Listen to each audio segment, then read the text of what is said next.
Central Kansas. What? Yours. Central Kansas. Also what? What? What do you mean, what?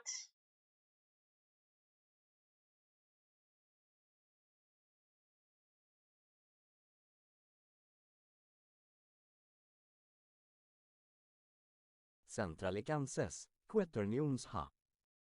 Yeah, they always show up. I don't want like a long explanation right now about it though, because it's not important that I know what it is right now. But I've dabbled in it, looking at it before, but the crap really doesn't make much sense because it's math and Central imaginary stuff. Kansas. You're gonna make me learn quaternions so that I can explain to you quaternions. Maybe.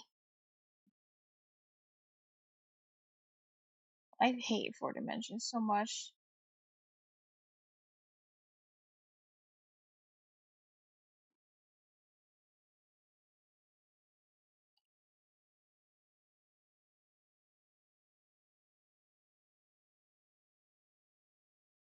Central Kansas. Probably good to start with 2.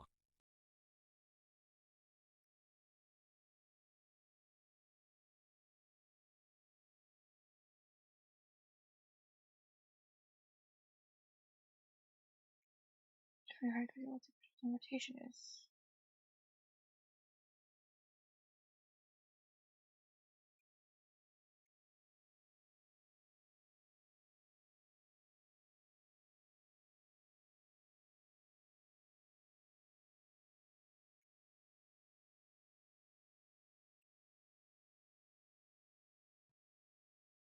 Central Kansas. Complex numbers are also good. Their utility is in representing 2D rotations.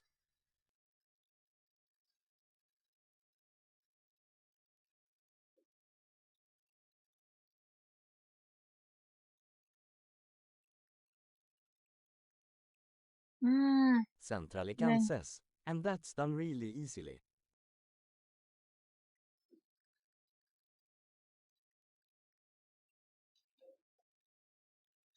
I guess one of the things I don't understand is like it's kind of trying to explain it here, but like I don't understand why Euler angles aren't good enough, and why like why does this happen? I don't really get that. Like in my head, it's like I guess those should be good enough in theory, right? To describe rotations. Like why is it so complicated once you add like different kinds together?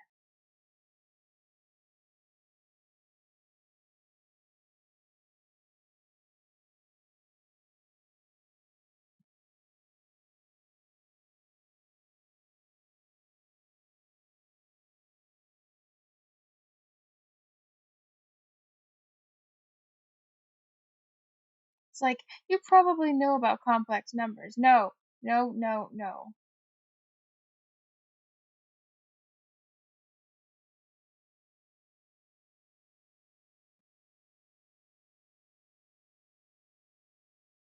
Well, it's good to know that like it took 3 centuries for mathematicians to stop freaking out about complex numbers because it's going to take me longer than 3 centuries.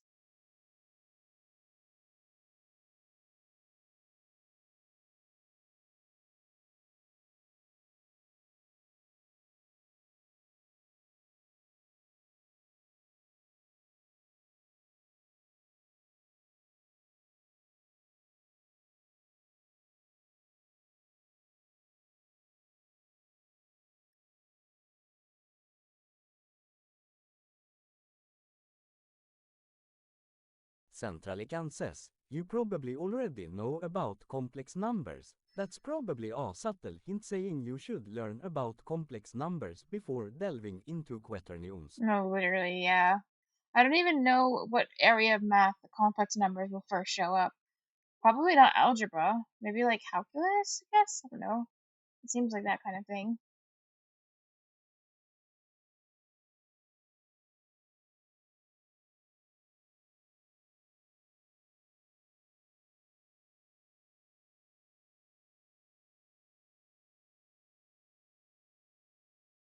Centralican says, precal.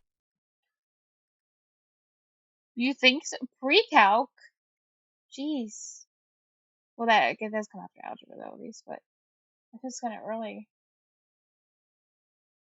Centralican says, we did a little in prickle.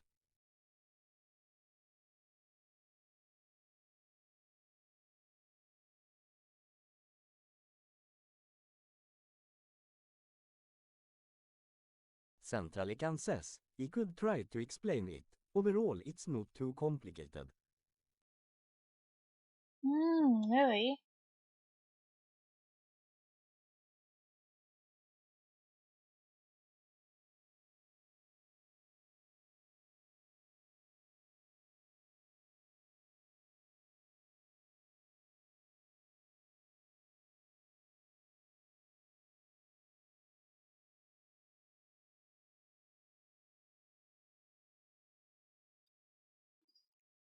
But I guess this is also one way of doing it. It looks like there's multiple ways and they have different like pros and cons to like represent rotations. Centralican says, but And quaternions are quaternions, you're just looking for a quaternions, just simple a favored explanation. one. Yeah, good luck. They threw this fuck-ass shit in there called non-commutativity, and it's forever going to be confusing Yeah, because of it. I noticed that. The whole like A times B is not B times A. Like, what?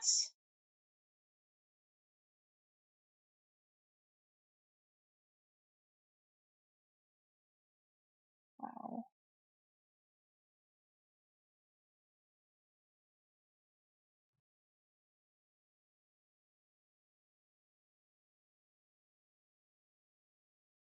Does anyone even ask this question like in Centralican says, I kvadrat är lika med j i kvadrat är lika med k i kvadrat är lika med i är lika med minus 1. Centralican says, oh wait, did he see 3 beat and beat?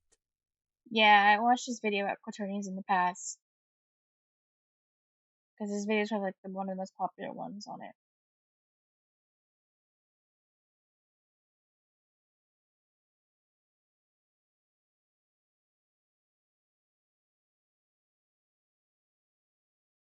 Right. Oh.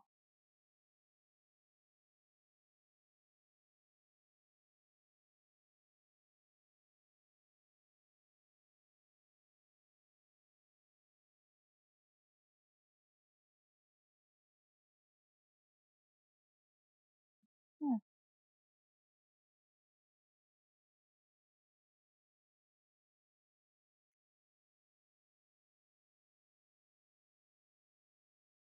Centralican says, quaternions in a way are an extension of complex numbers, so there's that too.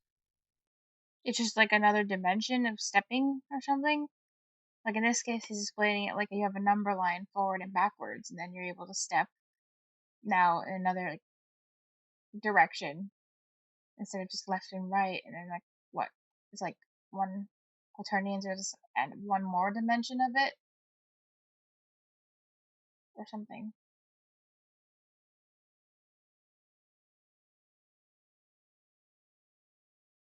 Oh, up or down. Oh, there it is.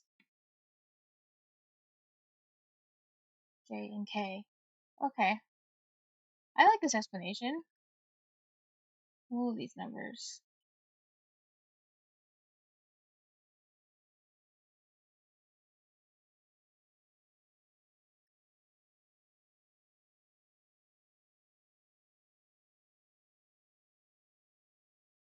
For complicated math reasons, the more dimensions you add, the more types of numbers you have to add.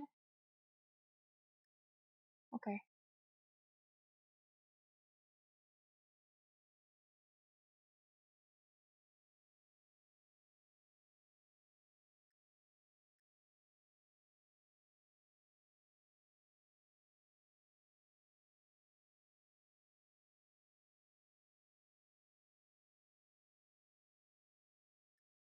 I'm happy with this. This is like a non-math explanation. This is satisfied with that. That's good. That's good enough for me right now.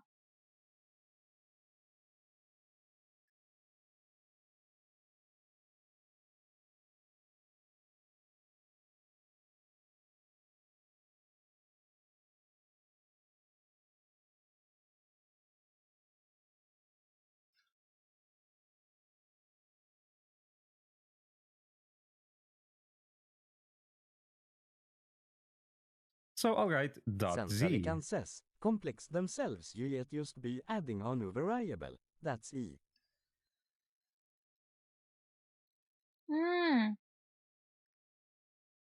Okay.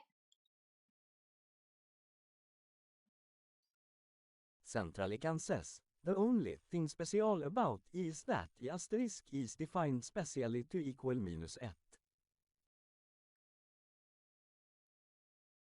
Equal to -1.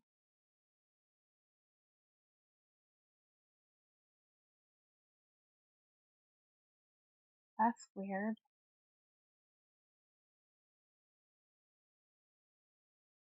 So I is Centrally a number says, then, since you basically? can't square numbers normally to get a negative number. Yeah. Centrally says, since negative asterisk negative är lika med positive. Except for that one, I guess. That's weird.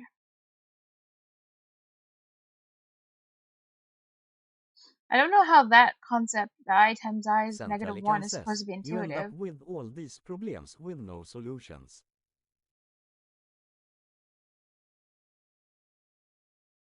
Centrally says, lika x i kvadrat plus 1 är lika med 0.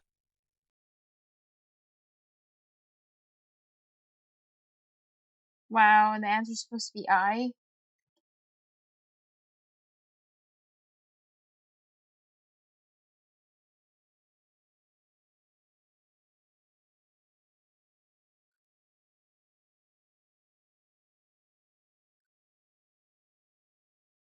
Centrally says, adding complex numbers gives you solutions and even more cleanliness to basically all of these problems that otherwise have no solutions. Is that like arbitrary? Like saying like, oh, I times I is -1, is this like an arbitrary thing?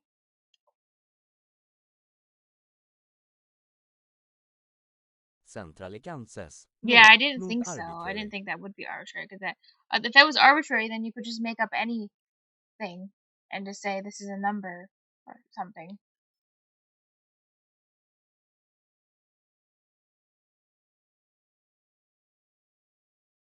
Hmm. Size.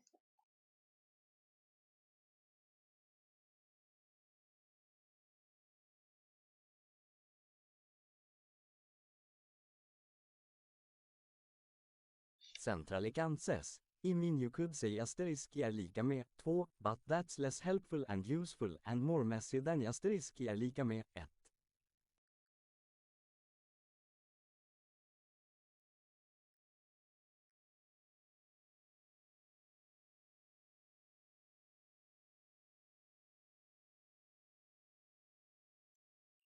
Hmm.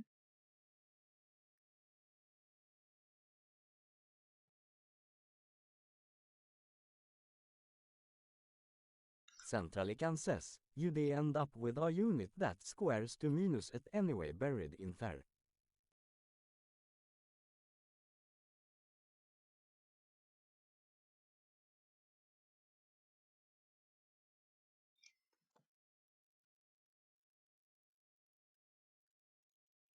-2, but that's less helpful and useful and more messy. Hmm. Wow. Hmm. Hmm. Okay.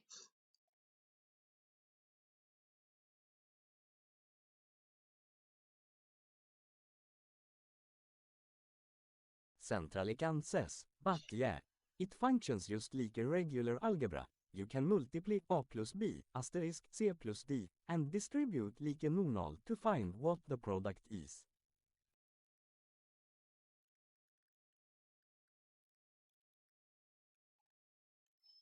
Huh.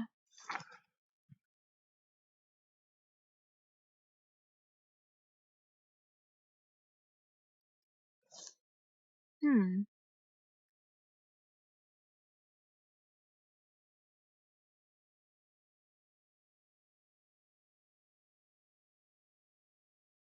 Centralican says, you could practice this, 3 plus 4i, asterisk 5 plus 6i.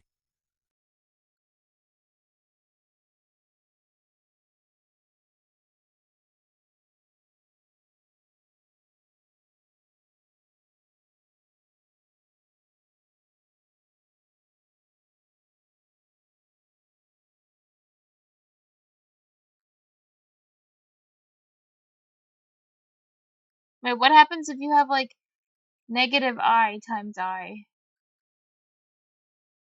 Then is it just like positive 1 or something?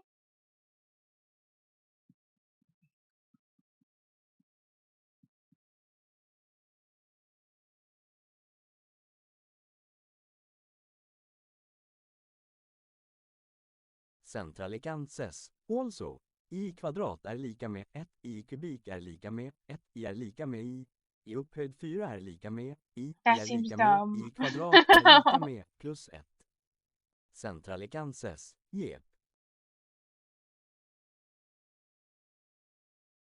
But then, okay. Negative times positive. Centralican says, well, if you think about it, as written there. Centralican says, since we're doing i, asterisk i. Also the kind of Centralican weird says, thing. pull the minus sign Oh. out. Centralican says, i asterisk i. Oh wow.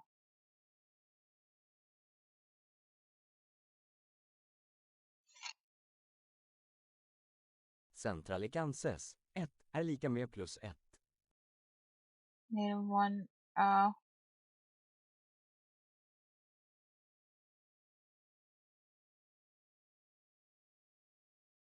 Also, it's kind of like weird that the I times I doesn't give you like another number with I. It ends up just being negative 1. That's like really weird.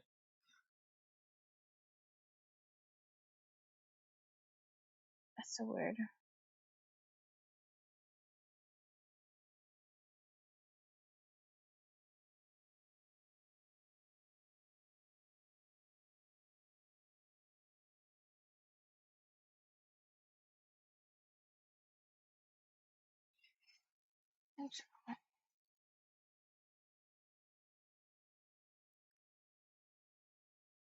Centralican says, well, multiplying at times minus it doesn't give you another number with.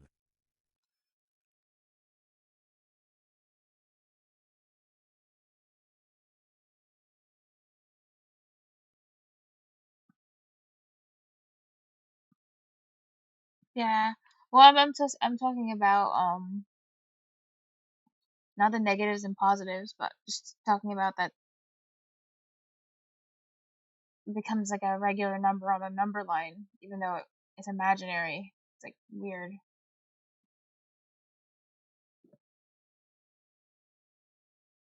Huh.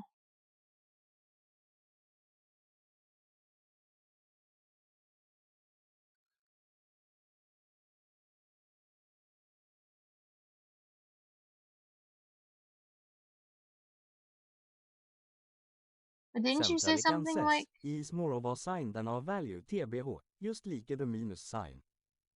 oh, you think so? Okay. And didn't you just say that complex numbers are used for rotation? Like it's like another way to symbolize rotation? So I is just like a thing Centralikan that's says, okay. yeah. That's showing like a rotation. Well, Centralikan yeah. says, open up Desmos. No, I hate opening up Desmos. Centralikan says, Okay. type R är lika med 1. Every time people show me things on Desmos, I'm just like, what is this? They're like, oh, look at Desmos, the answer will be clear. And I'm like, this makes the answer less clear.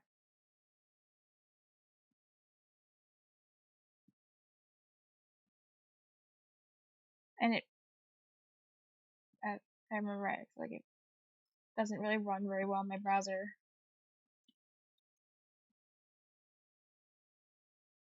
Maybe I'm remembering wrong.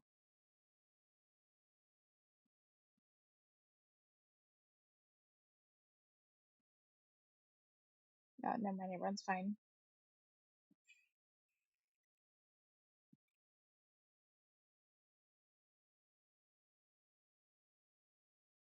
So-called.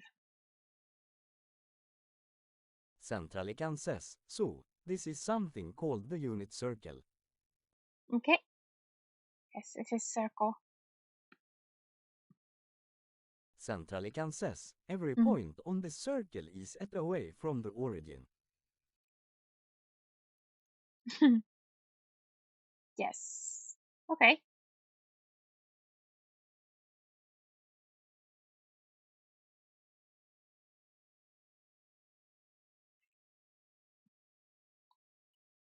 Centralikan says, the point all the way on the right, at x, 0 is angle 0. 1x0. Y. Centralikan says, angle increases counterclockwise. Legion 18 Yes. says, well, you're up early. I tried taking a nap, it didn't work. I gave up and it was like, oh, screw it, I'll just get this started.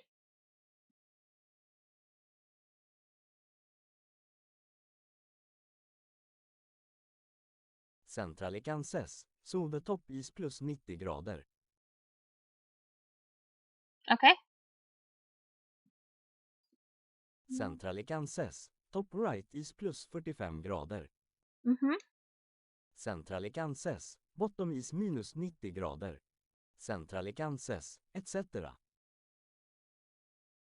Bottom is negative 90. Angle increases count. Okay. Okay. So depending on the direction you rotate, it's positive or negative versus like clockwise or counterclockwise.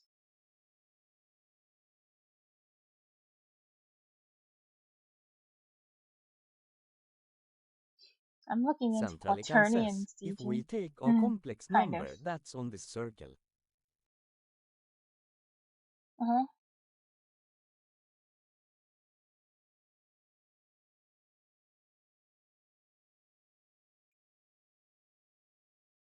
Centralikan says, we can measure the angle of that complex number based on where it is on the circle.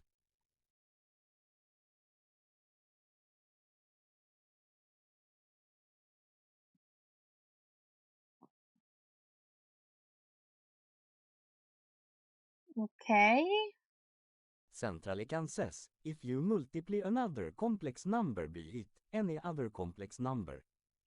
Centralikan says, it will rotate it by that angle.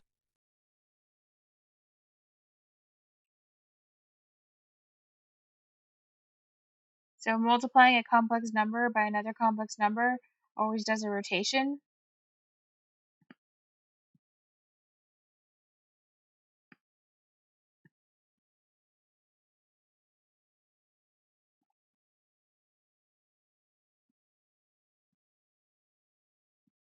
Centralikan says, it adds the angles and multiplies their ms magnitudes.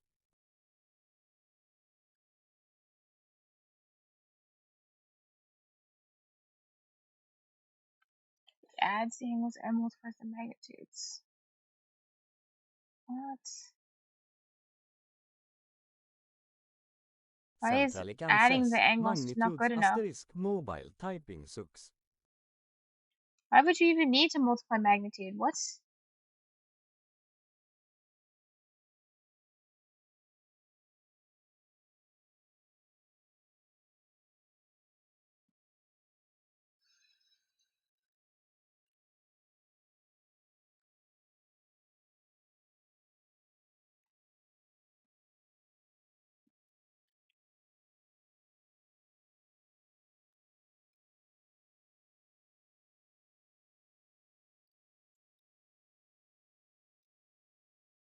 Centralikan says, for applying it for rotations, it's only the rotation that matters.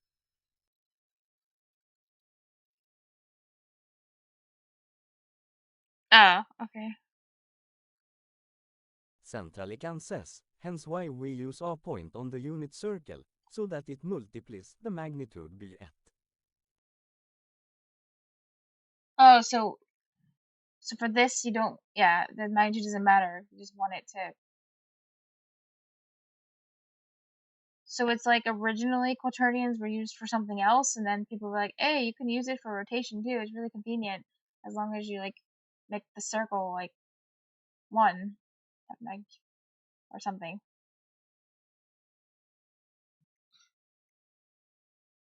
Hey, look, a circle.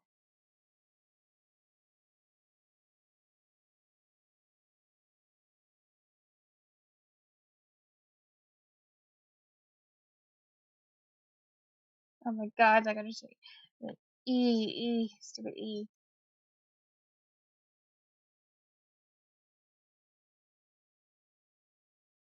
It's a mathematical abstraction. Equations work out. Deal with it. This is what college.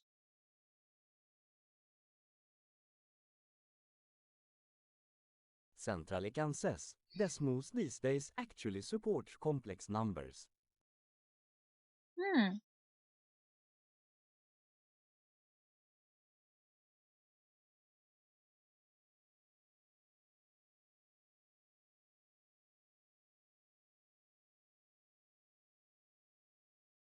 Centralikan says, so you can just put two down, drag them around, and see their product.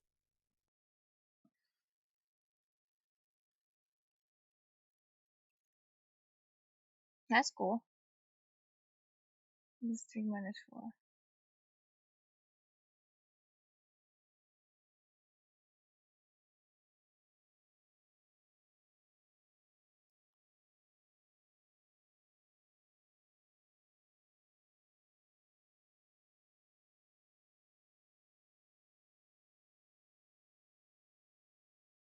Centralikan says, Less than now, nothing. if we want to rotate an arbitrary point Rotation. x, e, by some angle theta. Considered absurd until today.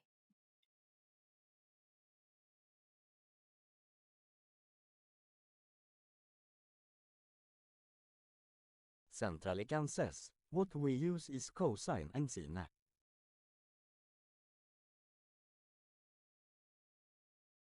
Centralikan says, and there's a really easy explanation for those two.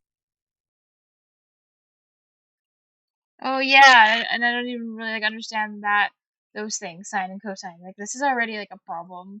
I guess there's a lot of bases I'm missing here. Centralikan says, it also Yeah. uses the sum circle.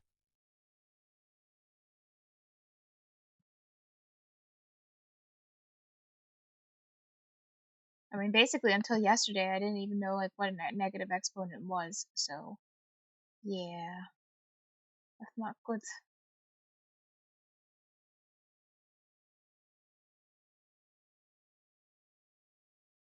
Angle. Huh.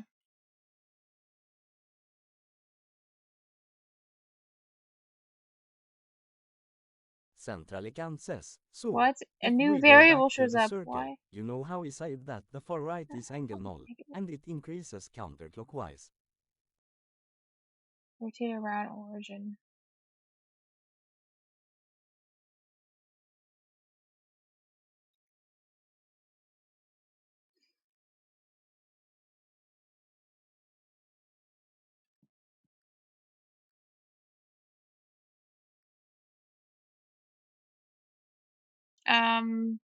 Yes, yes.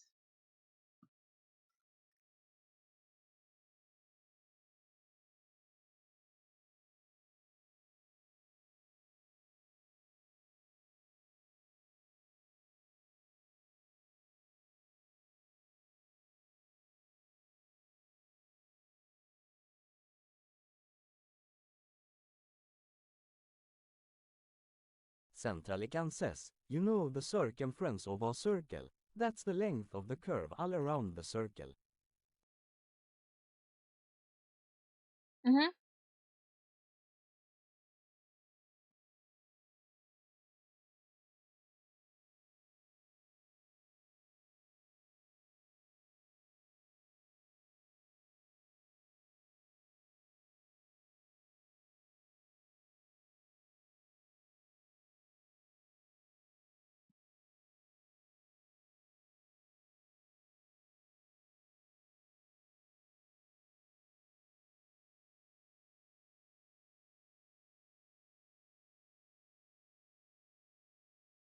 Centrally can says, the circumference of the unit circle is 2p.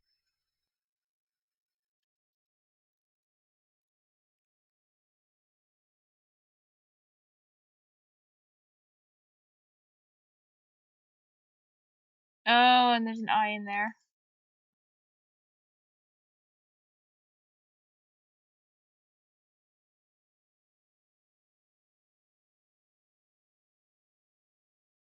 Convert equals 2 pi. Centrally can says, no, 2 asterisk p Oh is a wait, I'm number. stupid. I thought you're Centrally can says, low. the Oh, plus 2 pi. Yeah. 3,159 number. Yes. No, I thought we were talking about the delicious food, not the painful math uh number.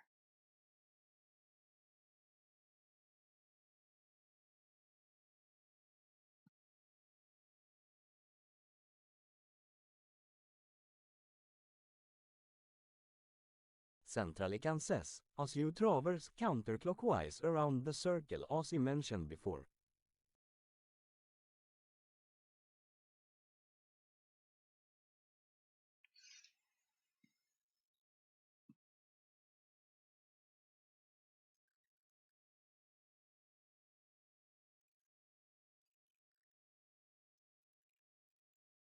Hmm? Centrally can says, we take the length we've traveled.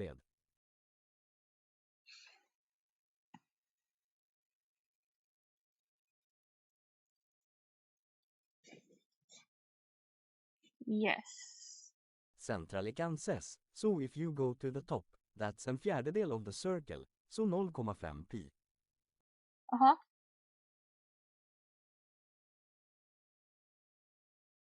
Yeah, that makes sense. Centrally can says, that measurement is the radians angle measurement. Oh. Oh, okay.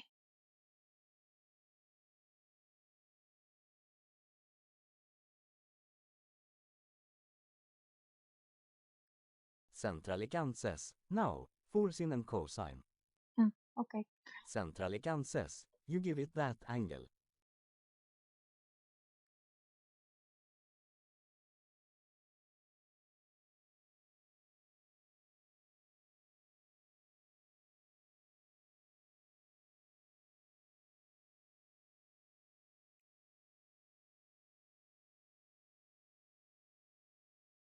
Centrally can says, whatever point you have on the circle at radians angle theta.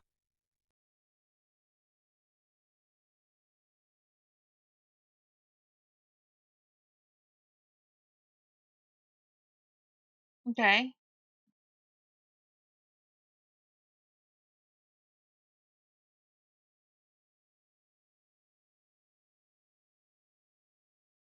Centrally can says, the x-coordinate is cos theta, the y-coordinate is sin theta.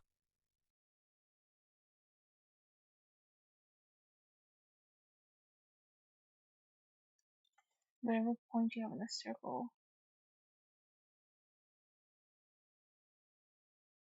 Cosine, the y point is sine.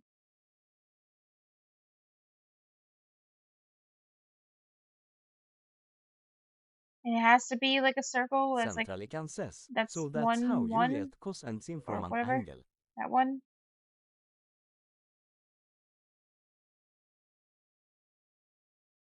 Centrally can says, Circle circle radius of 1. radius et yeah.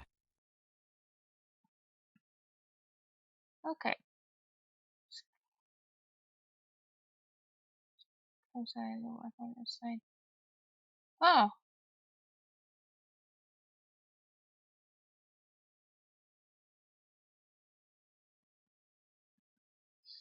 Okay, that seems really random and not useful, even though in reality it probably is for a lot of things. Like, I'm not sure Centralican how, says, he what made you would a even do graph with for that. this at some point. Let me see if he can find it. Oh yeah, I think I remember you showed me that once before.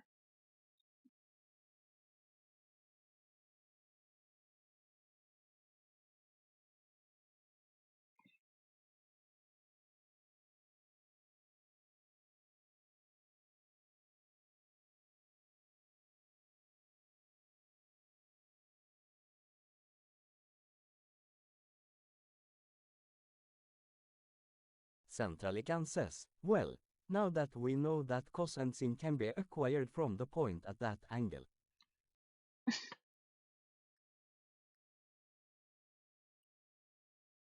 Centralican says, we can go the other way, and get the Yeah, the point cosine using and cos, sine can be sin, acquired. and the angle. Oh, go the other way, get the point. Using cosine and sine.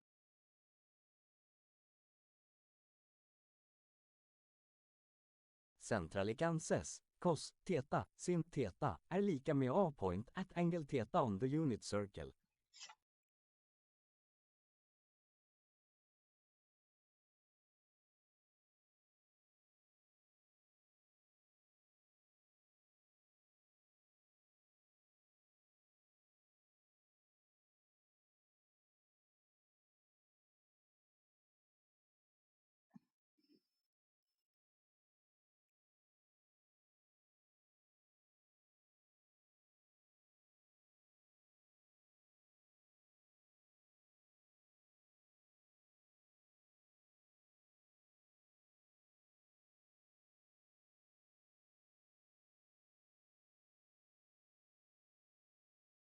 Cosine.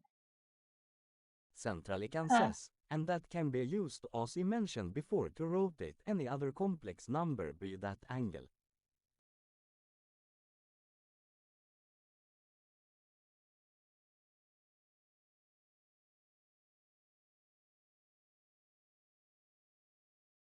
Centralican says, cos theta plus i sin theta.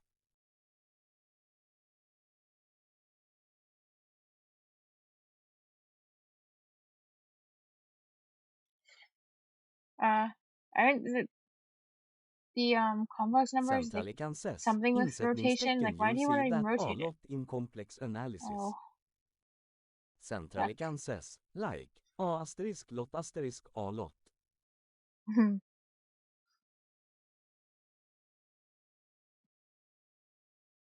I like how it says the multiply I by itself to get -1. What happens now? Well, first we get a headache. Centralican says, Yes. because we need to be able to rotate things.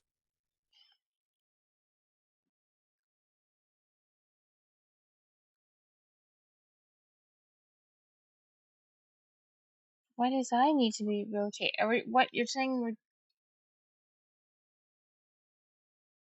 Wait, I'm not even sure. Rotate I or something? What would you say in that case?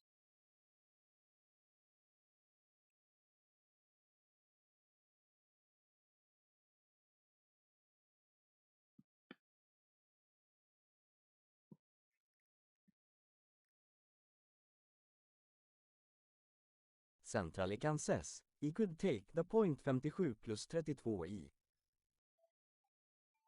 7 plus 3. Oh.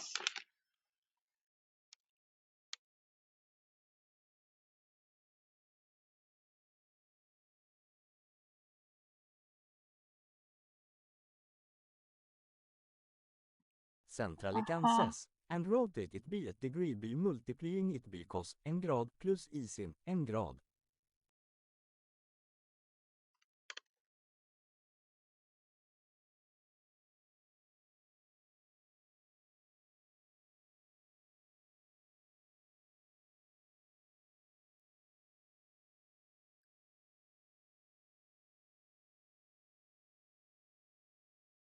Why is it written as I sign?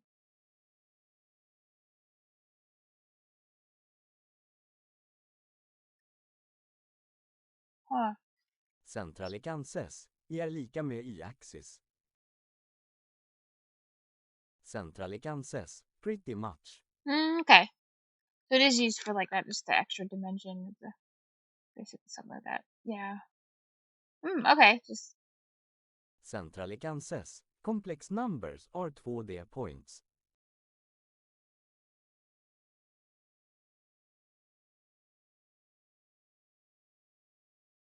okay.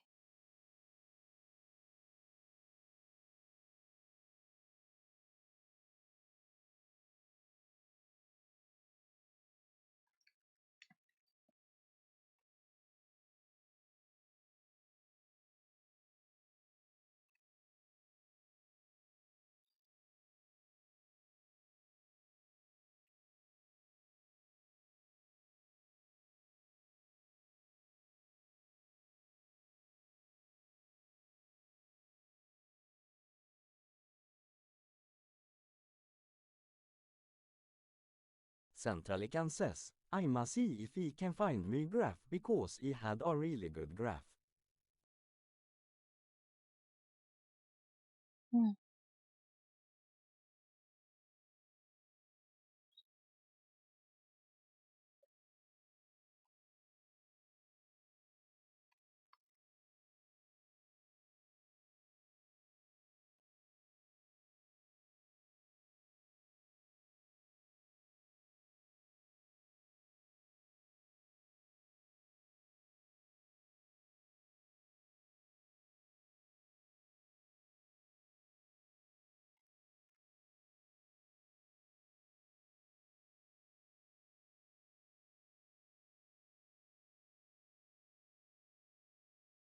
Hmm.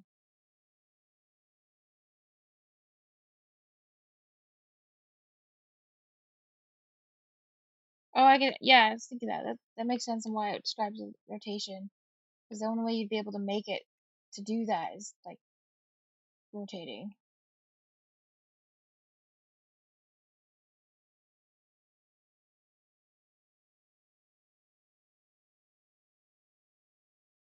It's nice.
Centralican says, he think he found it. Nice.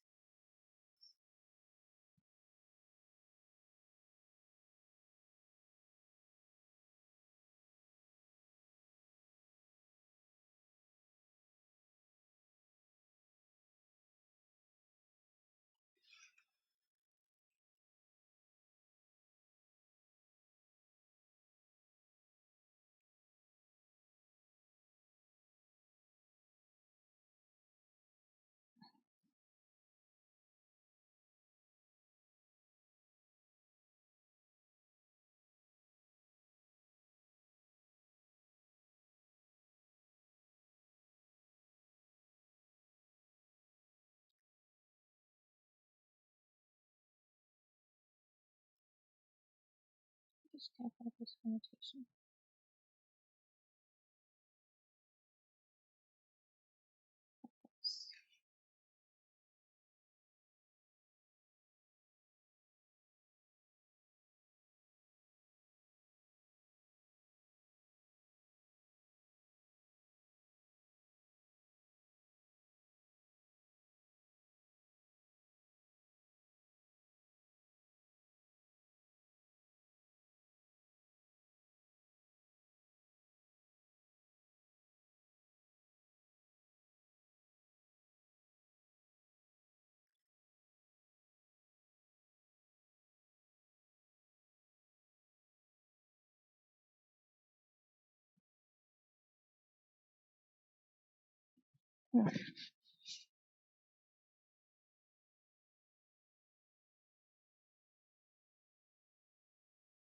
Centralican says, I'm gonna make a couple changes to it. Right now it's just a movable point on the unit circle showing you the angle and the cosine sin.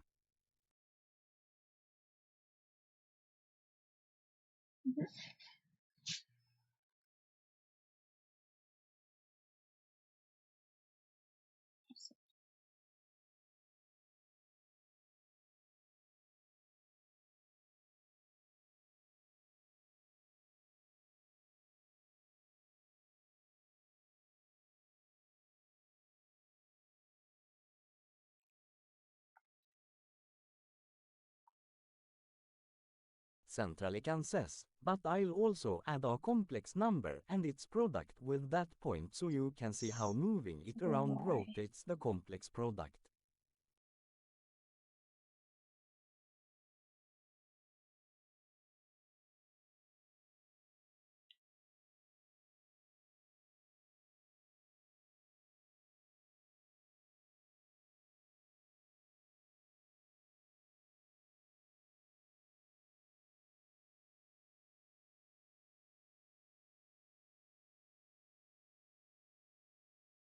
Centralican says, also I must say, these names are shit and they're shit on purpose. They're named imaginary unit and complex number by the people of old specifically to deter people from trying to understand them. Yeah, that's so sad. Why even call them that? Can't just call it like rotational sign or rotational symbol or something? Like something useful? But then again, it literally did say here something like even the people that came up with this idea for I didn't really understand it in this way as like a rotational thing. Like the geometric, I guess this explain it like the geometric understanding of this was not like understood at that time either, even by the people. Oh wait, by this way, this geometric interpretation of complex numbers didn't arrive until decades after I was discovered. It's kind of wild.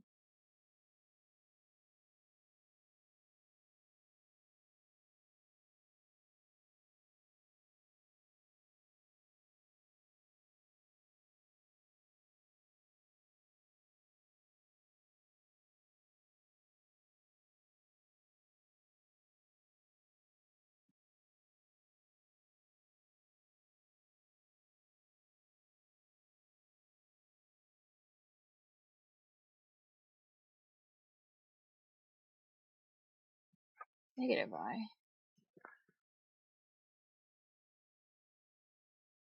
Oh yeah.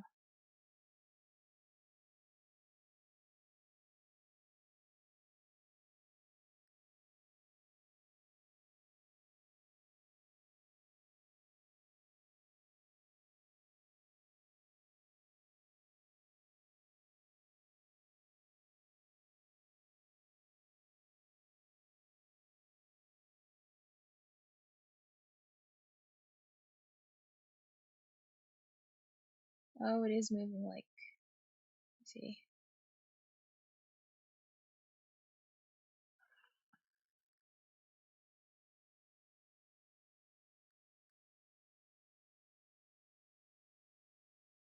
Negative y.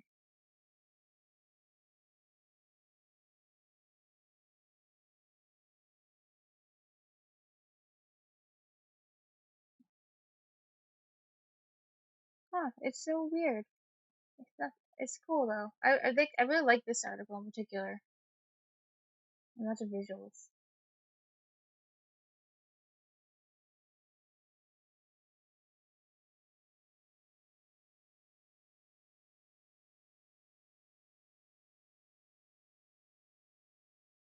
Alright, this part makes sense now. I get it.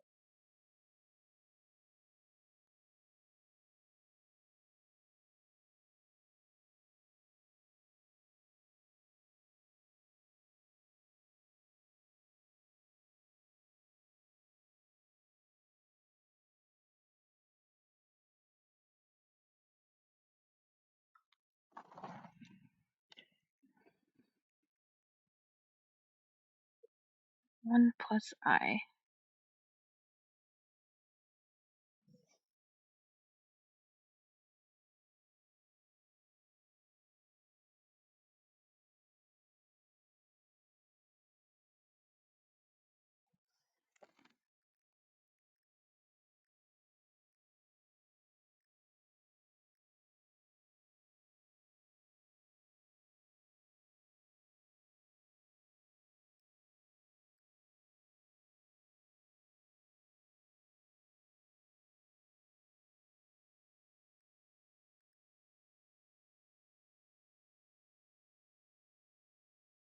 Oh, weird. Centralican says, I'll also turn off the time part of the graph since we don't care about that. Heh. Centralican says, less clutter. And make a triangle. Angle becomes the angle of rotation. Complex number is a fancy name for numbers with real and imaginary parts. Oh, that's what a complex number is.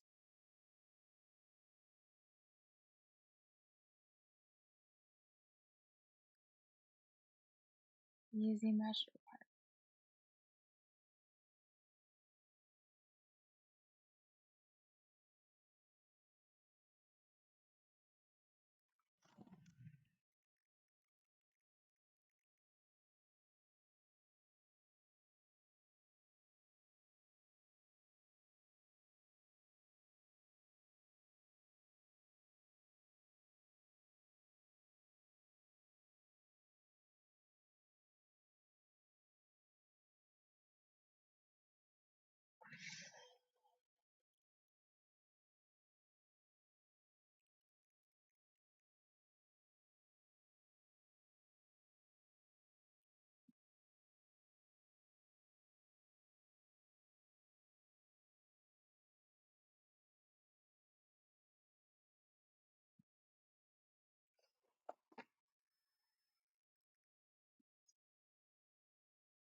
Centralican says, https://www.desmos.com/calculator/bffkanuk.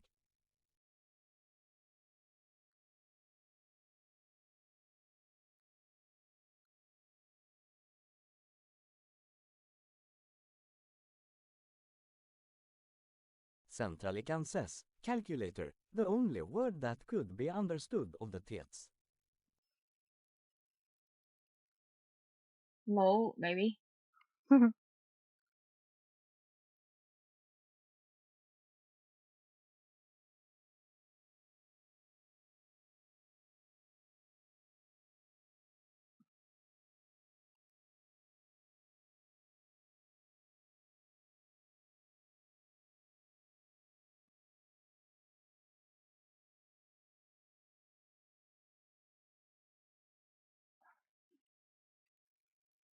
So glad.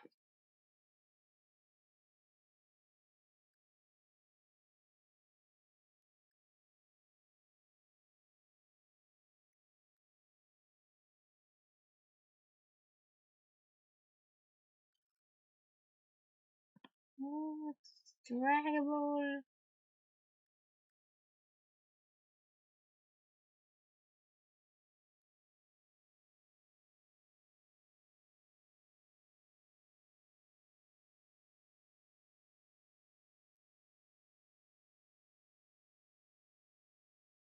Oh.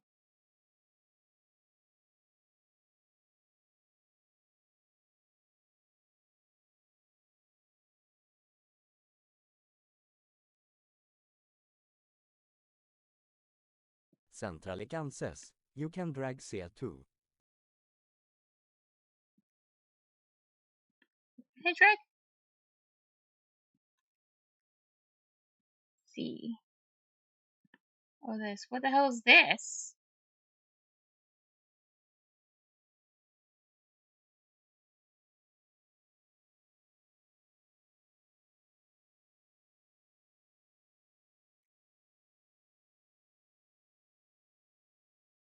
I'm chasing it, but I can't reach it. Leave. Centrally Kansas. That's for the black point that's also moving around.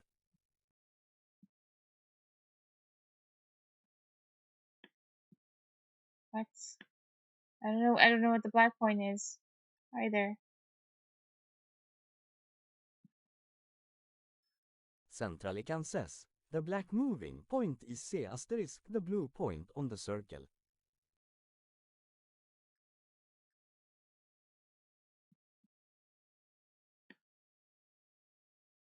Oh.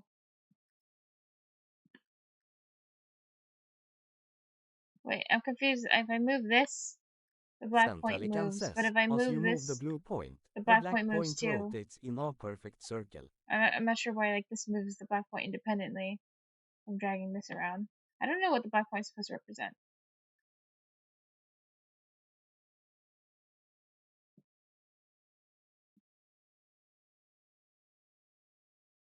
It does. Oh. Oh.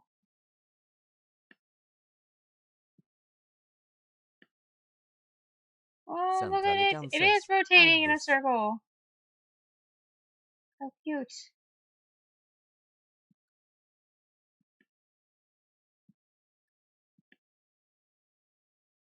Ooh.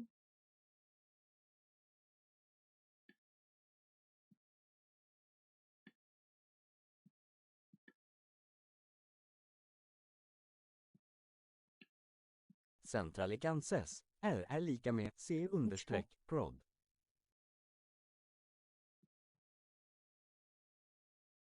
Centrally Kansas. Below the other R.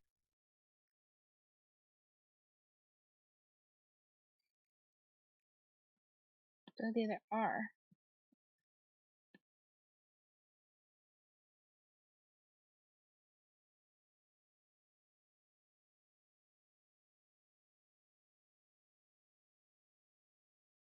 Centrally Kansas. In the expressions on the left.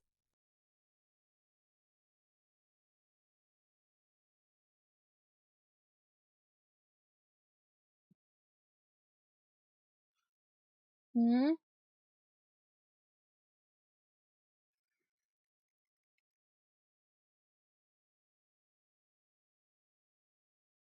Are you talking about the slider or what?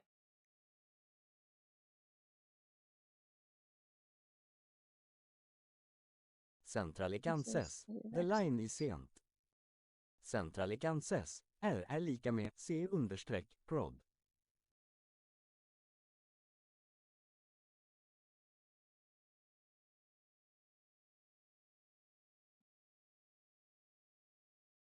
Centrally Kansas. Copy-paste that.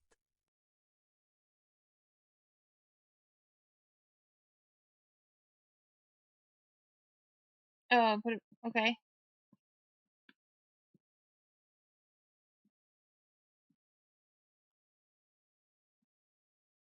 Like here? Centrally Kansas. No. Oh, well.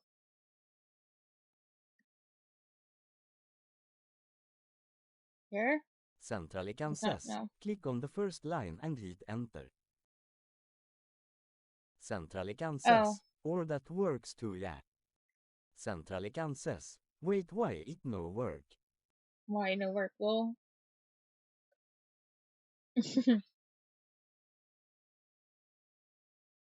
Centralican says, piece of shit gimme a sec. piece of shit. Well, Centralican says, är lika med left c understreck prod right. I digress.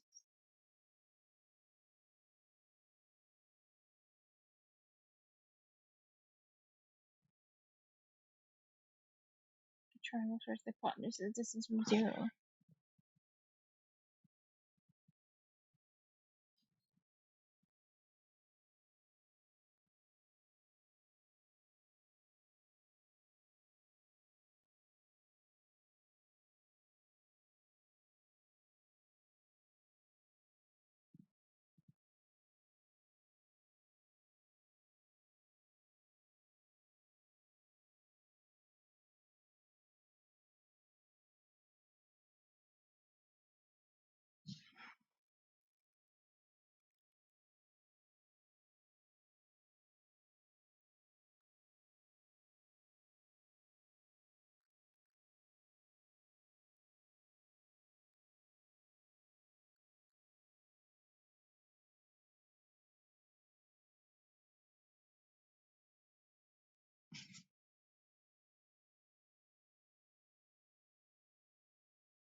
Oh, I guess I get what you say. It's like showing him also magnitude.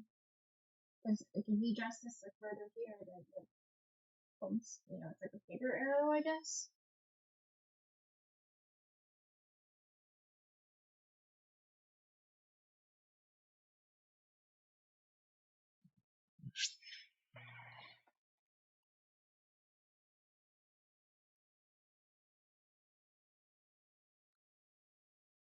Centralican says, you sounded underwater for a second, what dare you say? What? I said, I guess, like, I can kind of maybe imagine why it also represents like a magnitude or something or whatever you said. Because like if you drag this out, then like the arrow would be longer, and this arrow could be longer.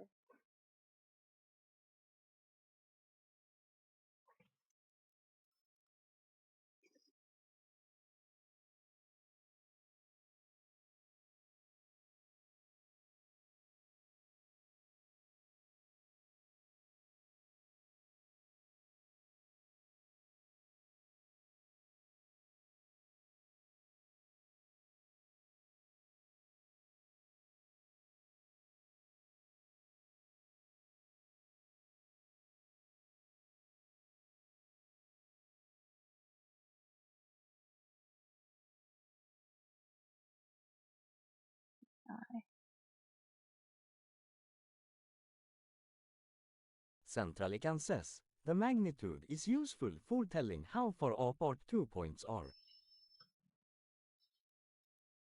Hmm. I guess what we're doing here. Centralican says, given two complex numbers a and b, the distance between them is ab.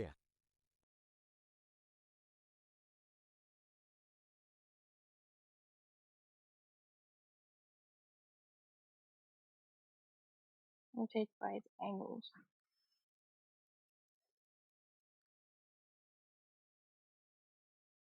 What's one about with the heading of 3 units east for every 4 units north? I change my heading 45 degrees counterclockwise. New heading.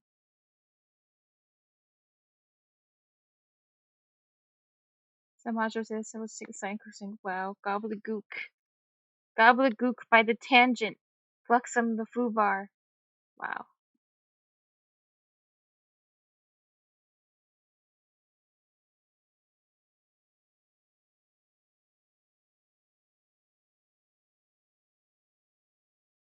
We're on a heading of 3 plus 4i.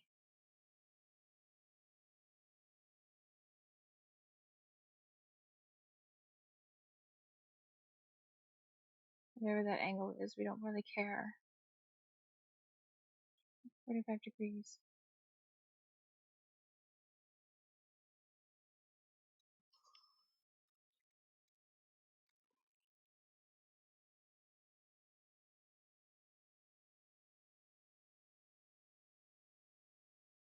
I think that's how I can look up with that. I could live like as many lifetimes as all the people who've ever been born ever, and I would not come close to figuring this out for myself if this wasn't already like a thing. This is like crazy.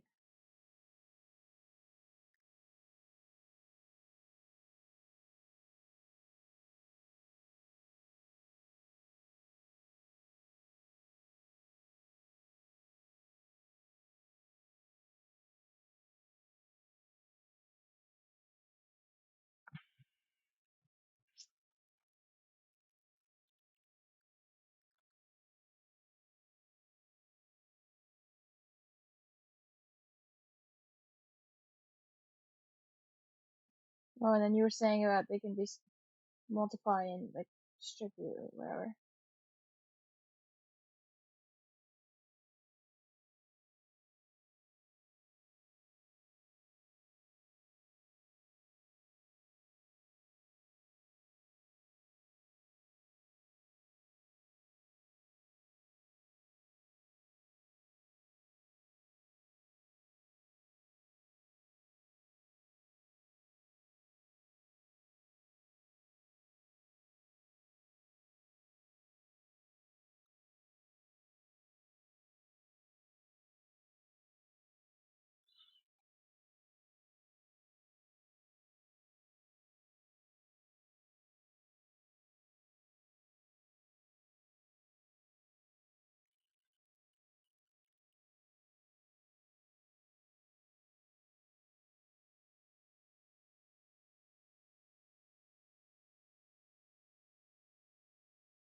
Hmm.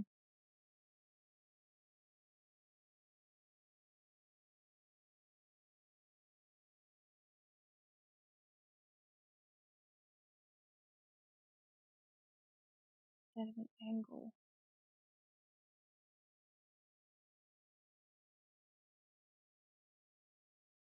And I guess this stuff with finding angles is that's what like trigonometry is about.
And now I'm thinking, like, if all you need is I to represent rotating in, like, 2D, then why, for rotating in 3D, do you need way more than just I? Is this because it's, like, two more dimensions? I don't know. Why do you even do it in 4D and not 3D?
I need to just send 1, 2, 4, and 8.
Well, actually, I guess it makes sense because to rotate something that's.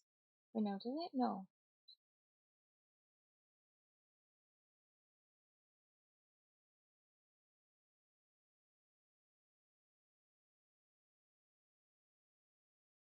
Is a line one-dimensional?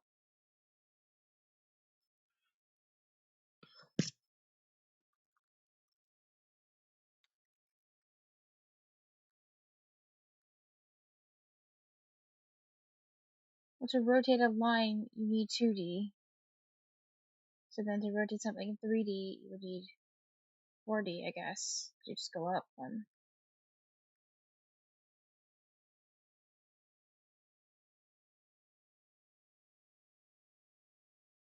Wait, did TTS die? Aw, I'm sorry, Crop. I didn't realize. I was just so concentrated on the. I don't even know if you're around anymore. But I was so concentrated on this that I didn't even realize it died. Sad. I need to fix it. I think I might have accidentally like closed it by accident. Oops. So that makes it not TTS's fault. It makes it my fault.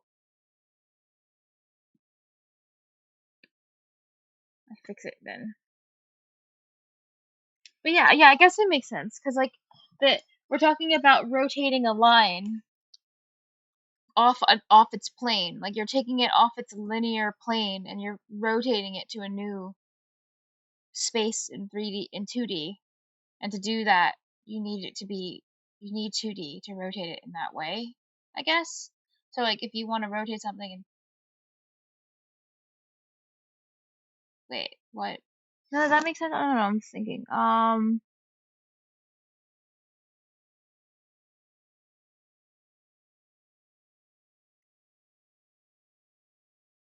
No, 1D. You're trying to rotate it in 2D, something in 1D, I guess. Then you need it to be like 2D. So I guess to rotate something in 3D, you need 4D,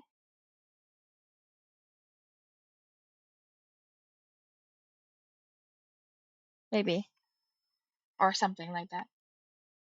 Anyway, fix TTS. Rotation can be done in 3 ways. Rotating along Y, rotating along Z, which is twisting, and adding scale to that gives you 4 vectors.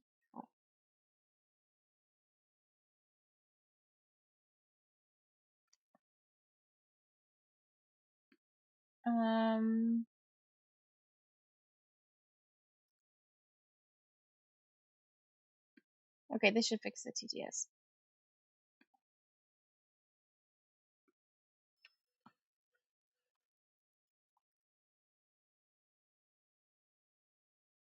D.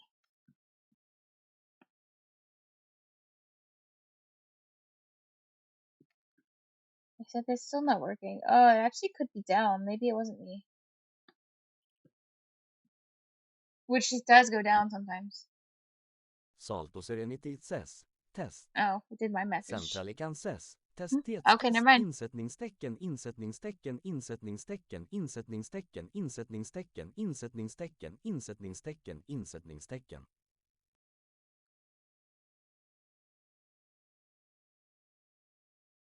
Rotate along X, rotate along Y, rotate along Z.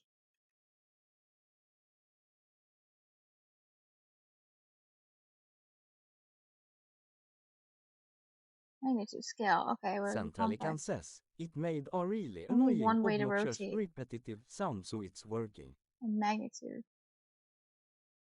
So which part is the magnitude is the real number part of the complex number? Like the 3 plus bi or whatever, like that 3 is that the magnitude?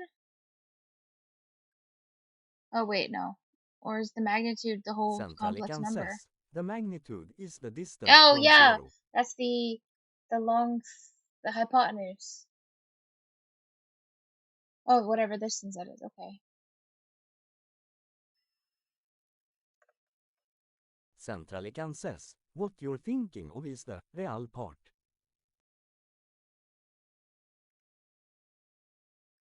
Yeah, the real part.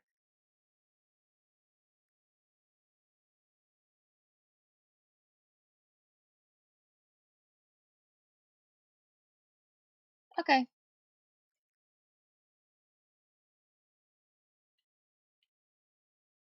Centrally kan ses. Also, they gave ett plus I as an example of 45-degree rotation.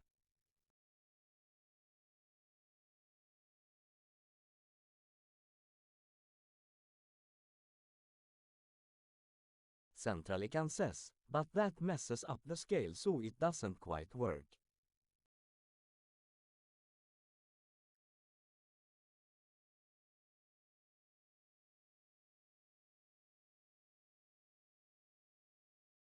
Well, I guess. Well, maybe I said it wrong. Maybe it's like if the Centrally kan line is ses, since the one-dimensional magnitude of ett and you're plus I C rotating thinks cute 2. in one dimension, because it's still just like a everything's still just flat. What is it? Are you doing that? Because like technically speaking, like something that's just one dimensional. If there's no like other dimension, you couldn't rotate anyway. And I guess it's like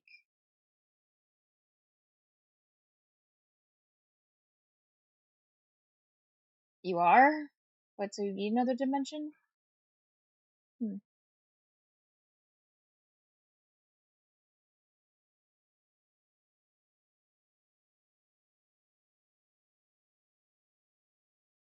Life would be way more simple if everything was just 0D instead. That's what I think. Centrally kan ses, ja ett dimensional all you have is magnitude, there's no such thing as rotation. Ah, yeah. When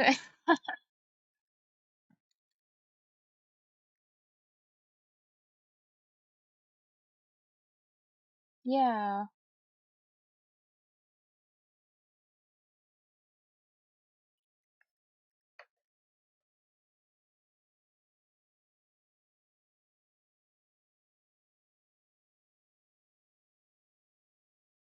Yeah, that's right. That's all that would be.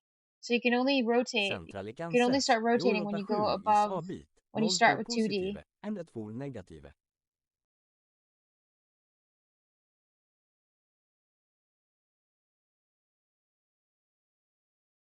Centrally kan ses, LUL.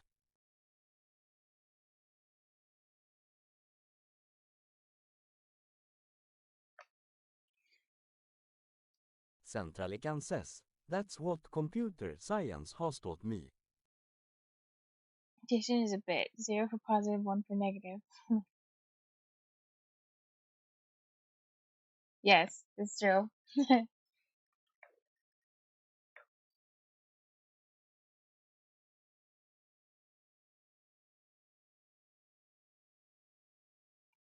I'm just thinking mildly about like this is cool how this like explains this well, how this works to describe rotation in like 2D. But like when you have a 3D object, like I would have thought it would be just I don't know, it would be the real number plus I plus J, but there's another one. So this is 40, so it's like J and K and I'm just thinking about like why do you need another one? Why is I and J not good enough to describe what you want? Because clearly it's not, and then there's some problems with it or something where it's like not clean or something. I don't know. It's weird.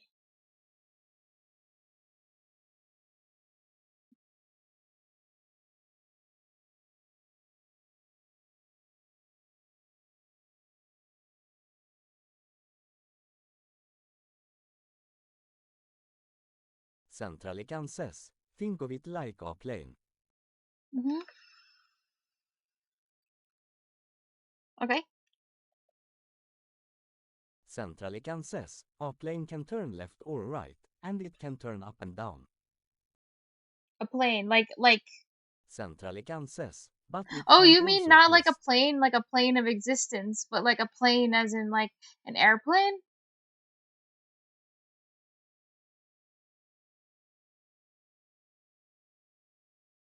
Centrally kan ses, an Yeah. airplane yeah. Left or right, up and down. But it can also twist. But isn't twisting the same as left and right? Like, is it that also a twist? Because in 3D you only have like you go up, down, left, right, but there's no other way you can move. Everything is just like a combination of up, down, left, right. Oh wait, that's movement, like up and down. That's not rotation. Hmm. Isn't rotation like movement? Like rotation could be described as something moving in a certain way, because you have to move to rotate.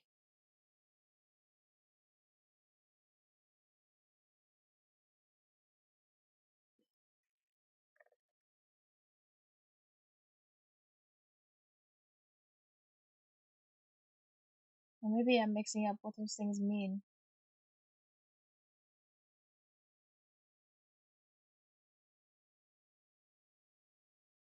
Centralicances, https://encrypted-tbn0.gstatic.com/q Oh wait, I had a thought. är What if lika med like tbn kolon en 9 GCs govatin förspen mu Oh wait, no, I think understreck I get it. I think understreck I actually p get it. I just had a thought 52 it understreck 3c that you 8 have och s är lika wait, med 10. one eye. No, never mind. Now I don't have any thoughts. No, wait. No, I think I get it. I think I get it. It's because you have a real you have this real number, and then you have I, and then like if you were gonna take two pieces of paper, like flat planes, and then push, like put them, what's the word? Not parallel to each other, the opposite. What's the opposite of parallel? Not parallel. Yeah. Just put them so that they cross each other and make a cross to create like another set of dimensions. Then the other dimensions would probably Centralicances, be J and K. perpendikular. Perpendicular. That's the word I was looking for. Yes. I knew that. Yeah. If you put the papers perpendicular to each other, this paper has like, I don't know if this is like correct or not, but if this paper has like the real dimension and then it has I, and then the other paper has, I guess you can't have two real dimensions, yeah. Anyway, then the other paper has J and K, and now you have like, wait, no, wait. But if you're crossing each other, then one of them is overlapping. Oh, whatever. I don't know. But maybe you still. I don't know. Never mind. I click on your link now.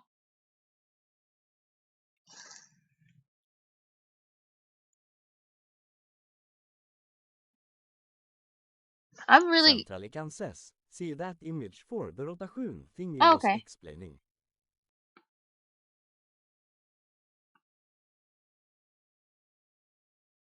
Oh, you're right. What?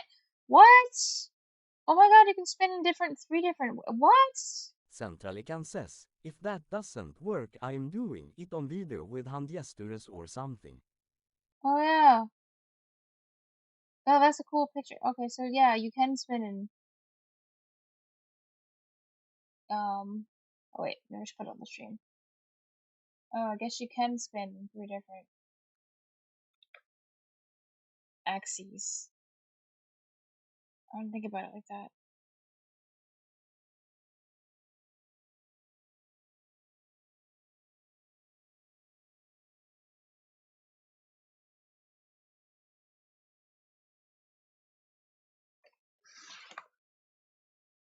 Ew.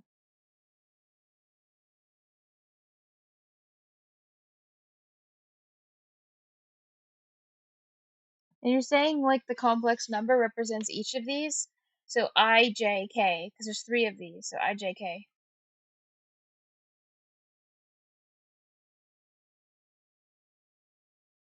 And then you just add them and then you get your final rotation or something.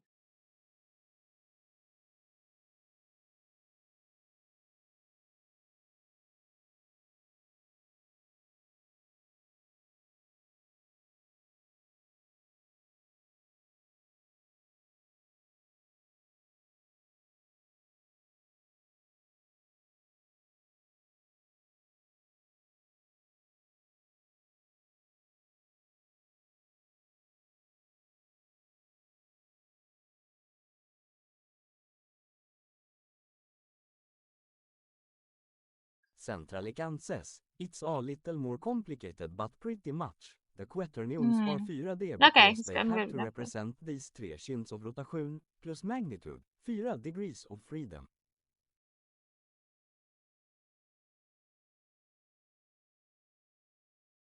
Three kinds of rotation.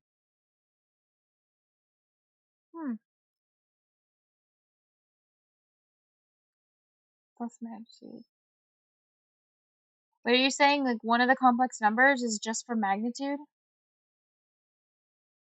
Basically, or something?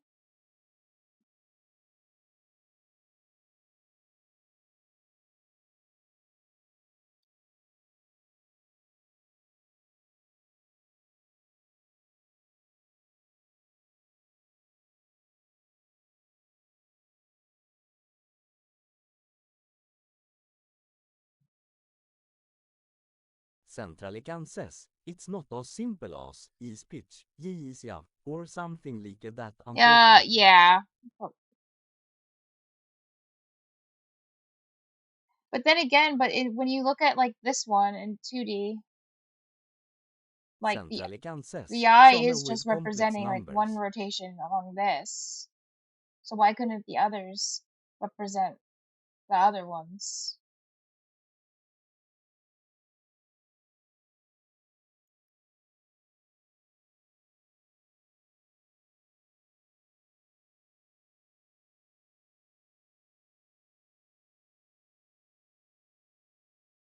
Because these are all kind of like planes, sort of.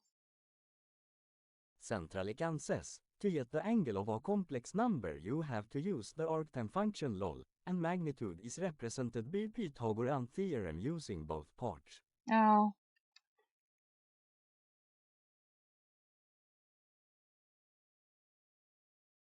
Centralicant Yuck. says, so none of the parts encode entirely either the rotation or magnitude unless it's all that there is.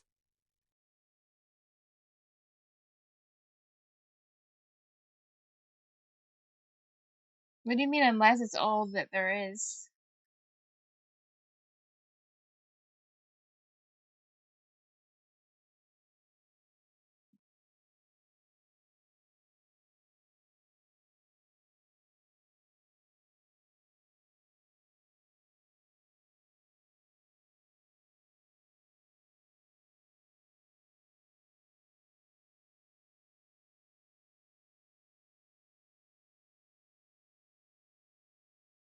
Centralicant says, like if you have the complex number 4i, you know that the magnitude is 4 and the angle is 90 degrees, 0,5 pi radians.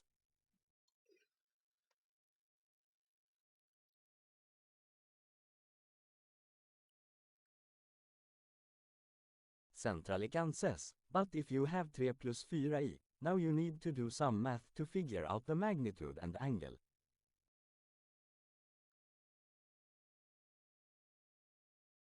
I have to think about that. If you have 4i, you just know.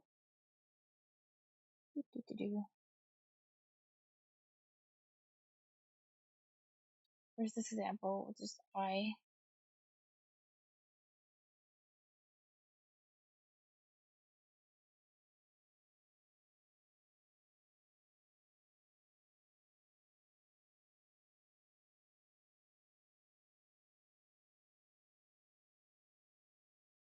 Oh, because the magnitude v4, because it's just along this.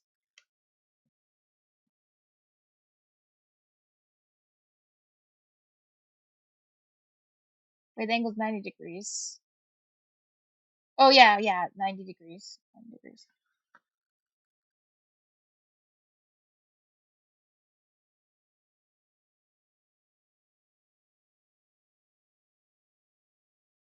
Wait, no. Wait, what?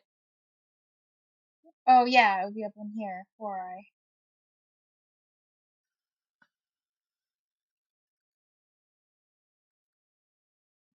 With 3 plus 4i, then it's going to be somewhere. Oh.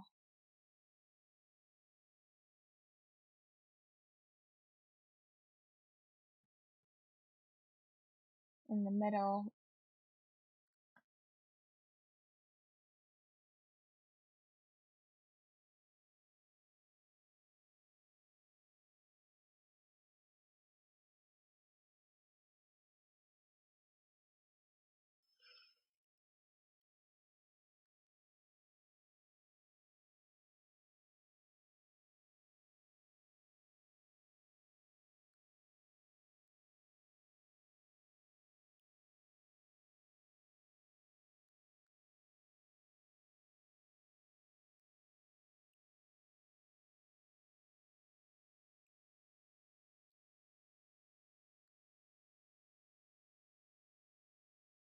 So then what would happen, like in theory, or maybe this doesn't work at all?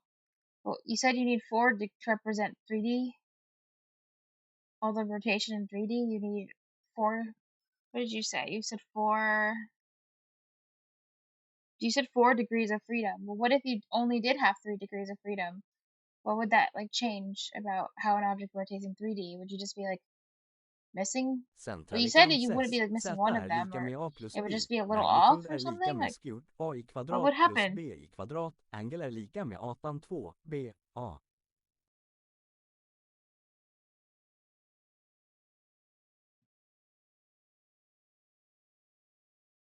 Oh yeah, magnitude is the Centralican hypotenuse says, if you angle. only needed 3 Ew. degrees of freedom, you could theoretically do it with 3.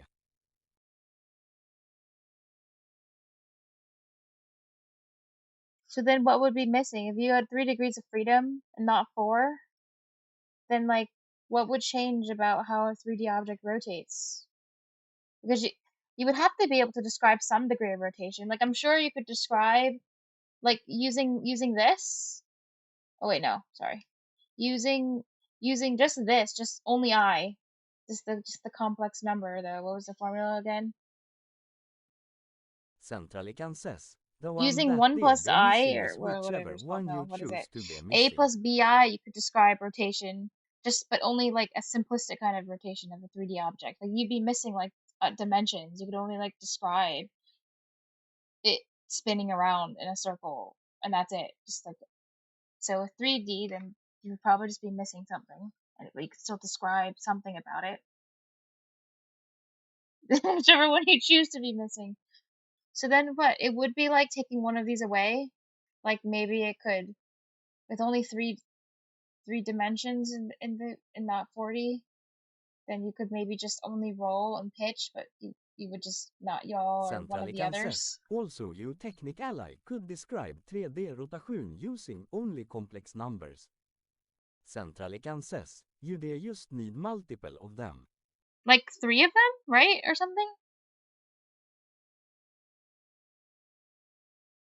I don't know, this is my guess. Centralican says, What, you need 3 quaternions sets? simplify it computationally. Hmm. Centralican says, yeah, just about yeah. Yeah, that's cool.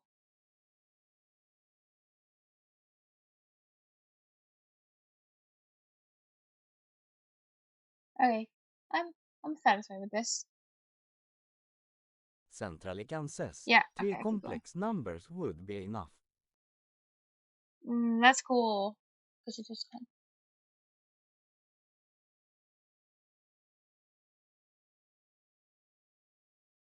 But then again, quaternions they technically do have like, right, like the amount of complex numbers used in them. I don't know if they're called that or not. It's 3 of them. It's IJK. So there still are like 3 anyway. Centralican says, Oh. alright, now you know everything about complex numbers and quaternions, now code them up No. and tell me what the logarithm of a quaternion is kappa. No, no, no. Well, I feel like I have a better understanding, even if Centralican it's not says, perfect their and it's Technic off. Ally called imaginary units. Like at least I can understand how they can be used for rotation, I think.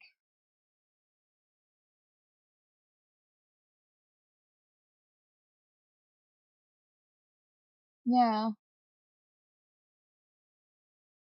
it's weird. Imaginary units. What, complex numbers are technically called imaginary units? I really hate the word imaginary. It seems dumb.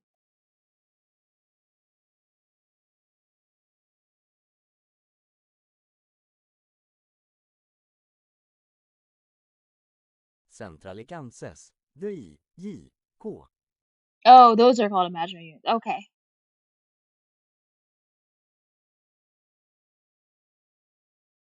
Oh yeah, Centrally because can says, complex yeah, the number is the complicated part form that of like just about everything a has real left number out is the plus technical an details of how imaginary unit, I exactly you guess, go is a about complex number. representing those rotations.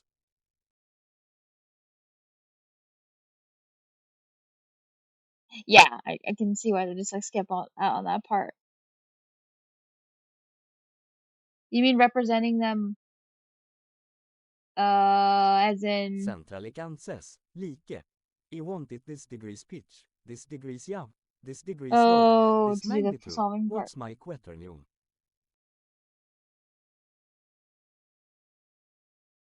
Ew.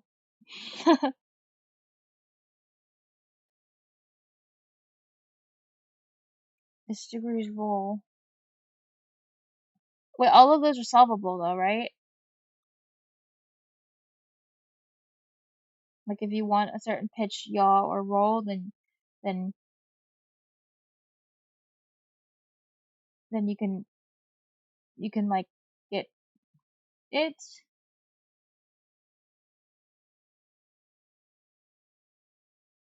Centrally can says, they are Okay. solvable. Yeah. Yeah.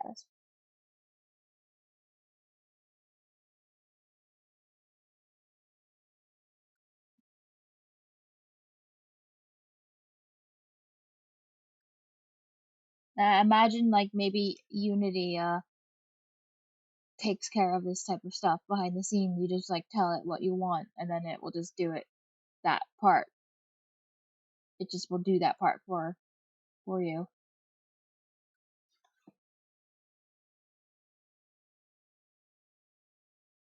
What was let me go back. U angles. What was this? This was like a property. No, vector 3, but it is a property.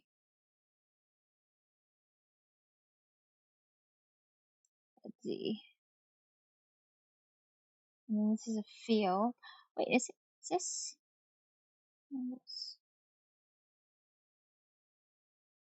Yeah, that has a skit in its set. That's a property. And this is a field. Centrally can says, but yeah, for example, think about how it's done in complex numbers. I want a rotation angle theta and magnitude r.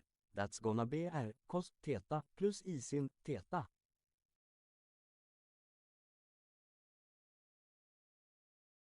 Centrally can says, so imagine that but worse. Wait, what did you say I sign is? What the hell is that again? I forgot already.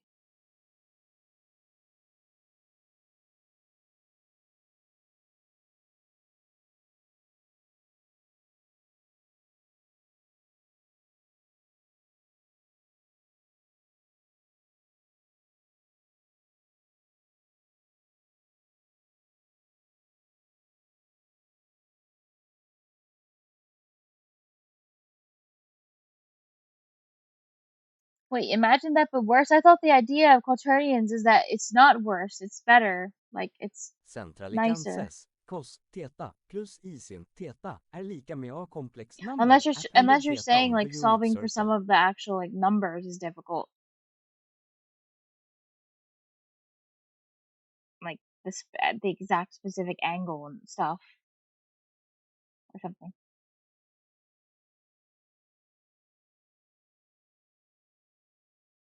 What? I don't know what is a complex. It's a complex number.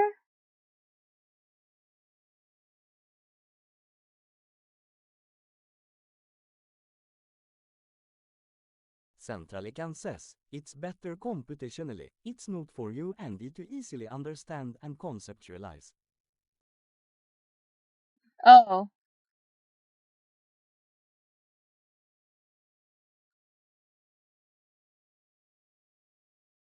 so you're saying this is more difficult than the other one, but it's better for the computer. Centrally can says, the thing he gave is for complex numbers, the one for quaternions are more complicated.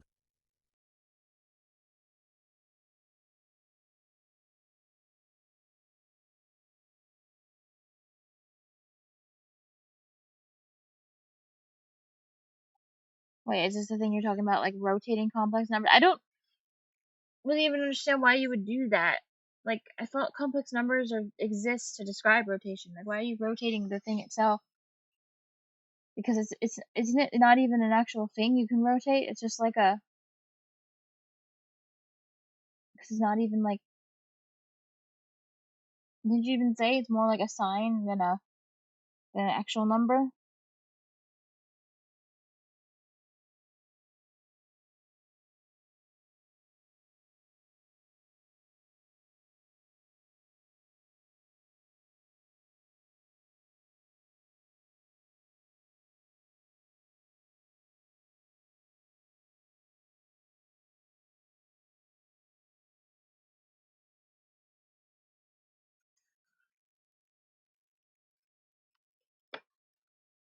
Centralikan says, well, how can it represent rotation if we can't rotate things with it?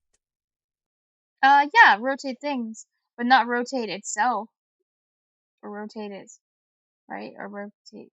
I thought that's what you were saying earlier. I thought it was for rotating, well, other things, basically.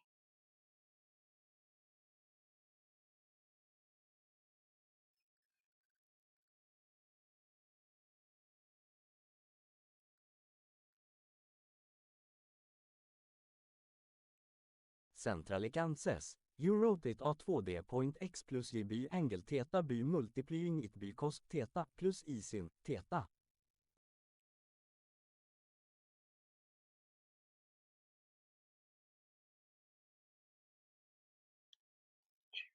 Point.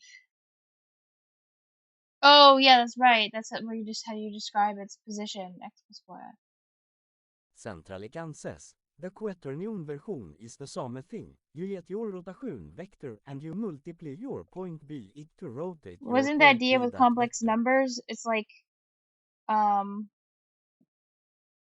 not doing that, like, not avoiding sine, cosine, because that stuff is really annoying.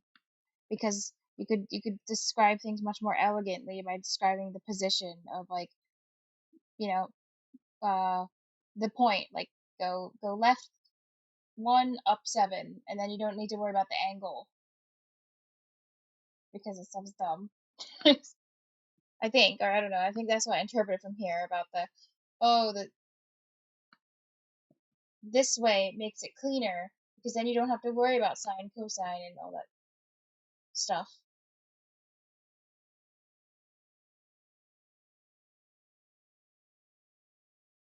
Centralikan says, Type of thing. that's what this article says because it wanted to simplify it for explanationssake. Mm.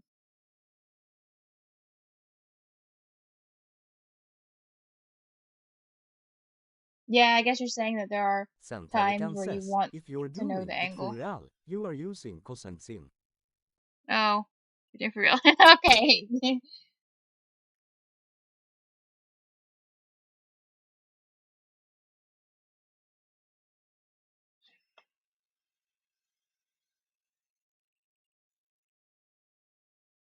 X plus y, but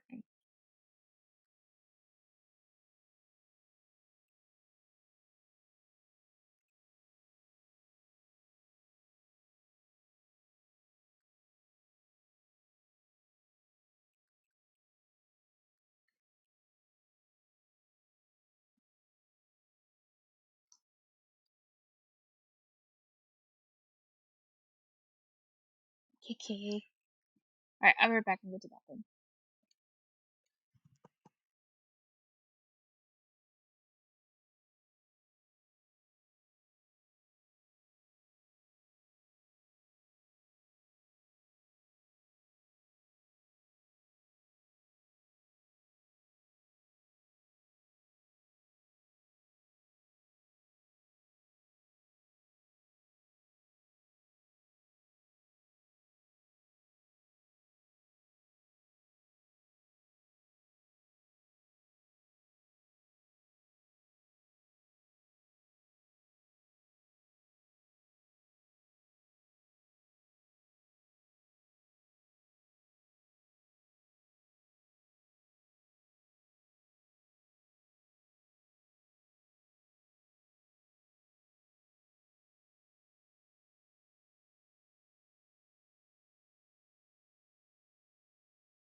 Okay, Beck.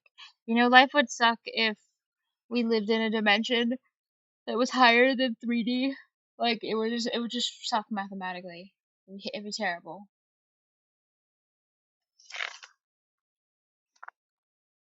We'd be doing like crap like Octarians and stuff, and it'd be horrible.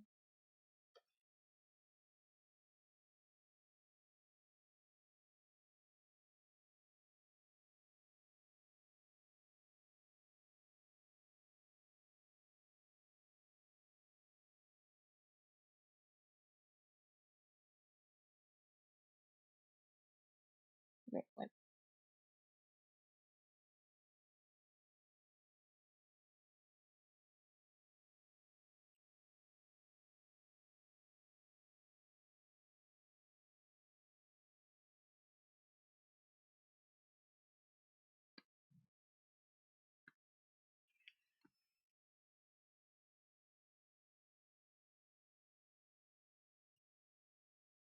Want to get the z-axis. So I'll write .z.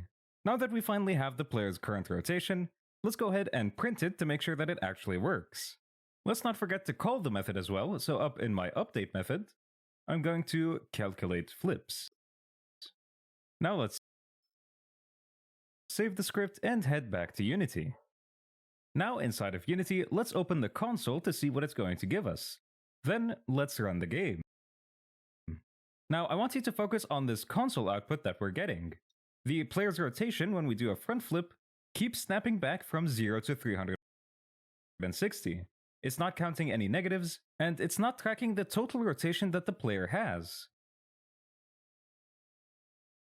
Otherwise, it would go up to 360 and then 720 and then 1080 and so on. So this makes calculating our rotation a bit more complicated, because it keeps wrapping back around due to how Unity calculates its rotations. So if we go up in our console after finishing the game, here's a really good example. It snaps back from 357 degrees to 2.4. To make up for these inconsistencies, we need to use something called the delta angle. Says, okay, so he asked the AI to give me the formula for a quaternion from pitch, yeah, and roll in the form Q är lika med A plus B plus C plus D.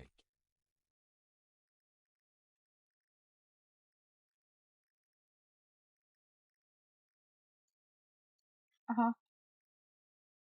Centralican says, he can't fit it into its shot. Wow, okay.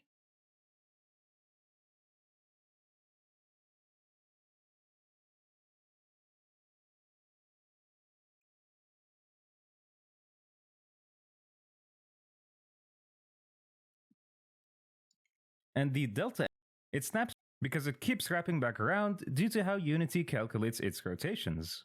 So if we go up in our Well, we can almost always look at the that I never like fully completely understood the. I think it was like the 3v1 Brown video.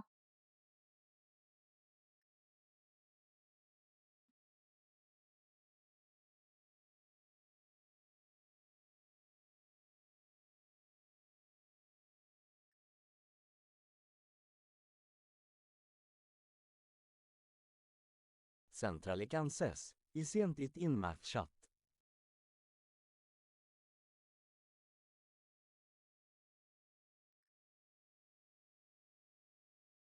Okay.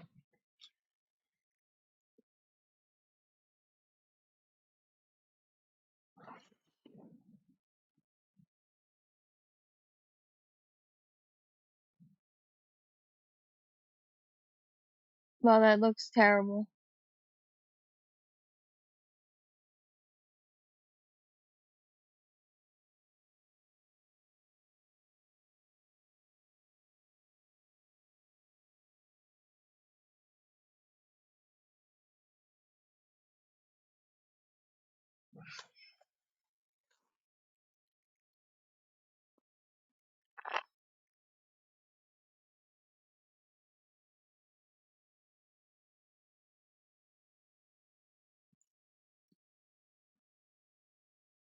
Centralican says, to be fair, a lot of those are repeated values that you don't have to recompute, so it's easy optimize. Yeah.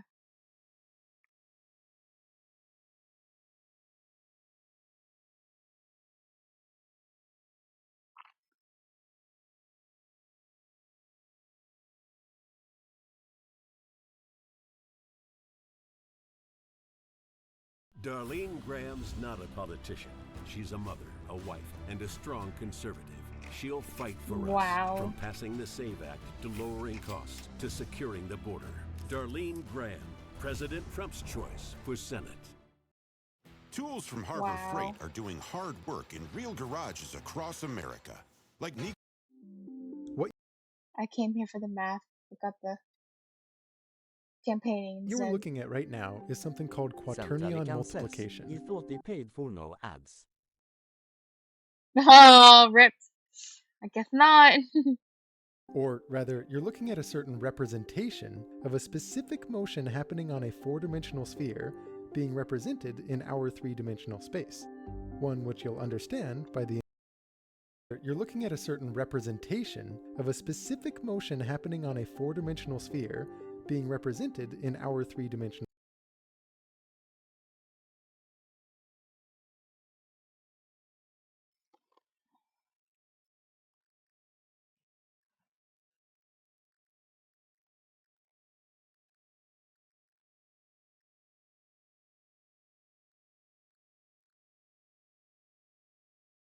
Oh wait, no, this is the thing I said. Look at the picture. Look at the visual of this. It's like two planes, like kind of like, what was that stupid word again? Being perpendicular, kind of, with like a kind of.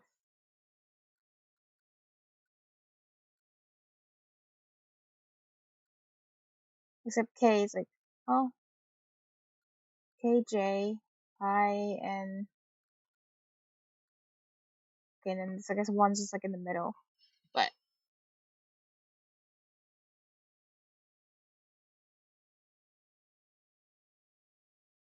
Space, one which you'll understand by the end of this video.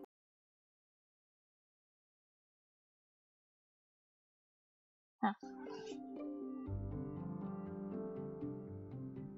Quaternions are an absolutely fascinating and often underappreciated number Oh my god, there are octonions. Toniums, I'm not sure. System from math. Just as complex numbers are a two-dimensional extension of the real numbers, Centralicances and C Dailystreak.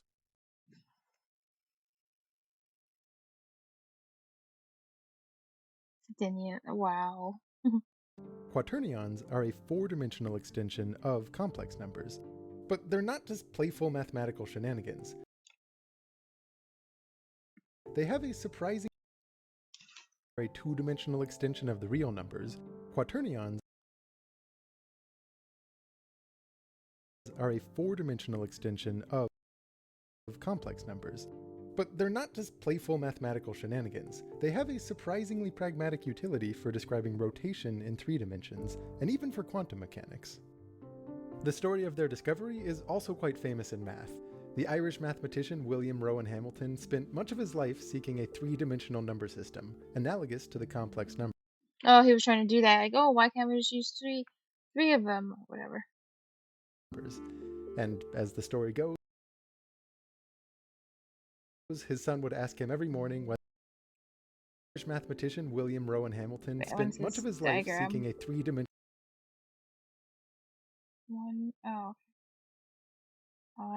number system, analogous to the complex yeah, and numbers. if you did it like this, then there'd only be J, not K.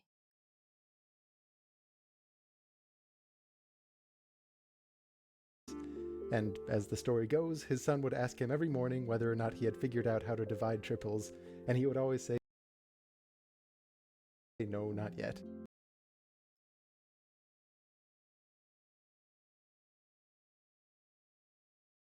But on October 16th, 1843, while crossing the Broom Bridge in Dublin, he realized, with a supposed flash of insight, that what he needed was not to add a single dimension to the complex number,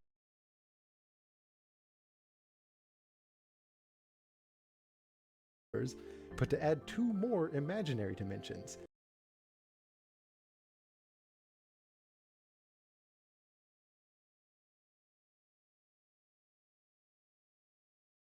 Three imaginary dimensions describing space, and the real numbers sitting perpendicular to that in some kind of fourth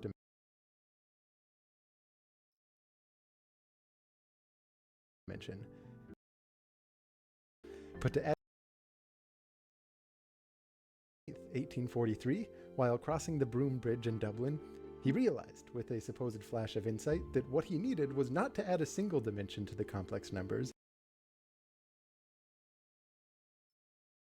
but to add 2 more imaginary dimensions. 3 imaginary dimensions describing space, and the real numbers sitting perpendicular to that in some kind of fourth dimension.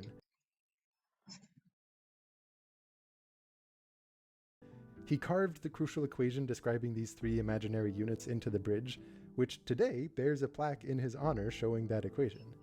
Now, you have to understand, our modern notion of vectors with their dot product and the cross product and things like that didn't really exist in Hamilton's time, at least not in a standardized form.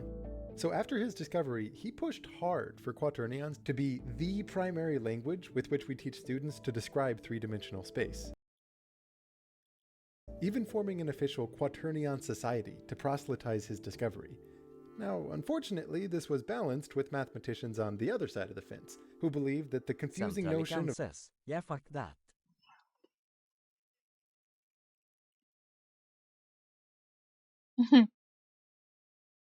Oh, you hate that idea? quaternion multiplication was not necessary for describing 3 dimensions, resulting in some truly hilarious old-timey trash talk legitimately calling them evil. It's even believed that the Mad Hatter scene from Alice in Wonderland, whose author you may know was an Oxford mathematician, was written in reference to quaternions, that the chaotic table placement changes were mocking their multiplication, and that certain quotes were referencing their non-commutative nature.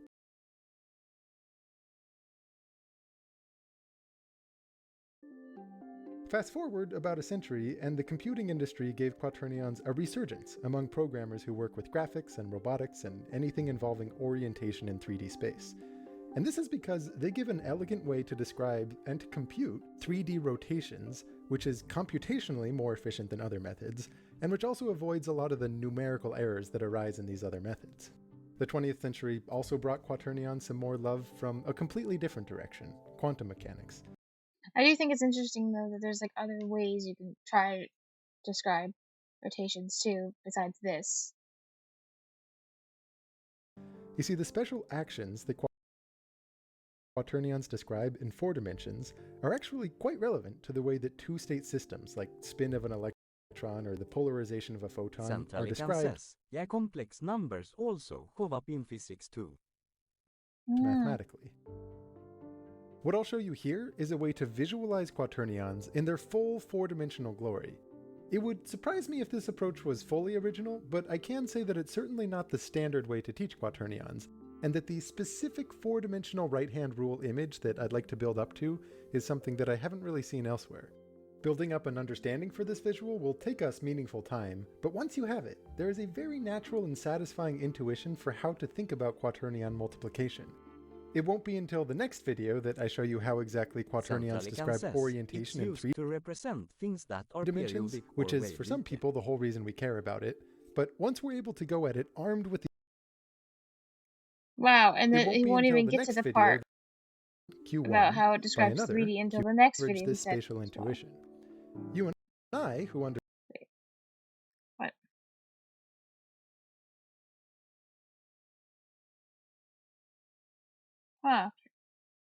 understand 2 dimensions might think of it like this. When you multiply 2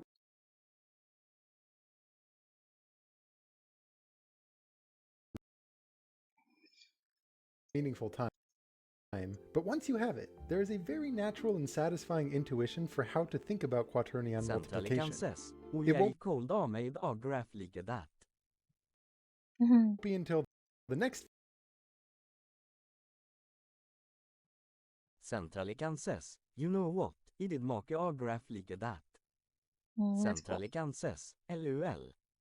video that I show you how exactly quaternions describe orientation in 3 dimensions, which is for some people the whole reason we care about it.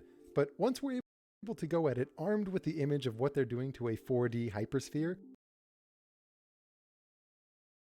there's a pleasing understanding to be had for the otherwise opaque formulas characterizing this relationship. The structure here will be to start by imagining teaching complex numbers to someone who only understands one dimension, then describing 3D rotations to someone who only understands 2 dimensions, and ultimately to represent what quaternions are doing up in 4 dimensions within the constraints of our 3D space.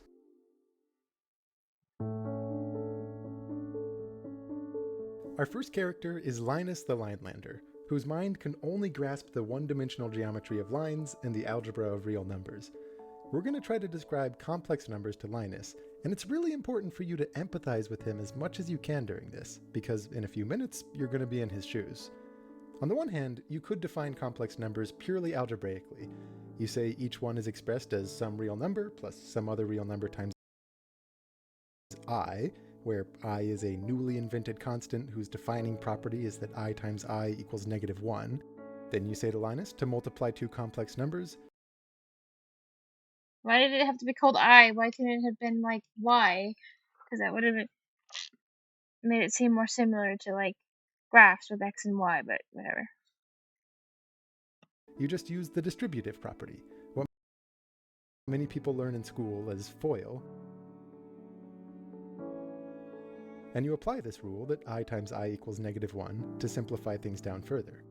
And that's fine. That totally works, and the standard textbook way to introduce quaternions is analogous to this. Because the mathematicians of old really hated the concept of complex numbers. They really did. Centralican says, here they legit killed each other over it. Did they really? Or is that a joke?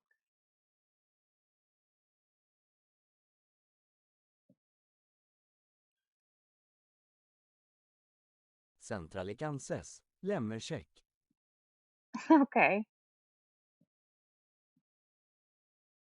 This, showing the algebraic rules and calling it done.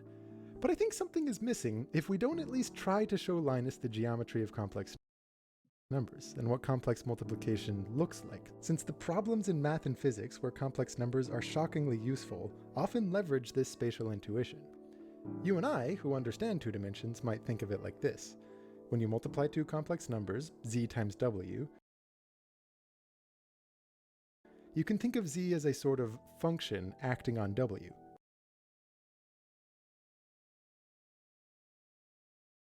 Rotating and stretching it in some way.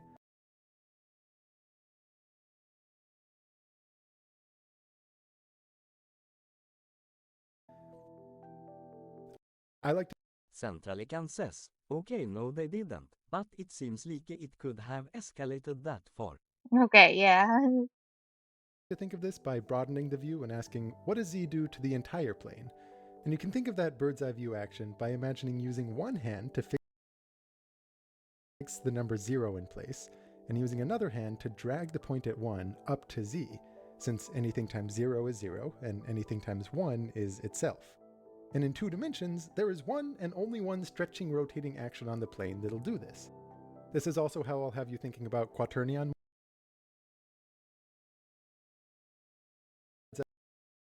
on W, rotating and stretching it in some way. I like to think of this by broadening the view and asking, what does z do to the entire plane? And you can think of that bird's eye view action by imagining using one hand to fix the number 0 in place, and using another hand to drag the point at 1 up to z, since anything times 0 is 0, and anything times 1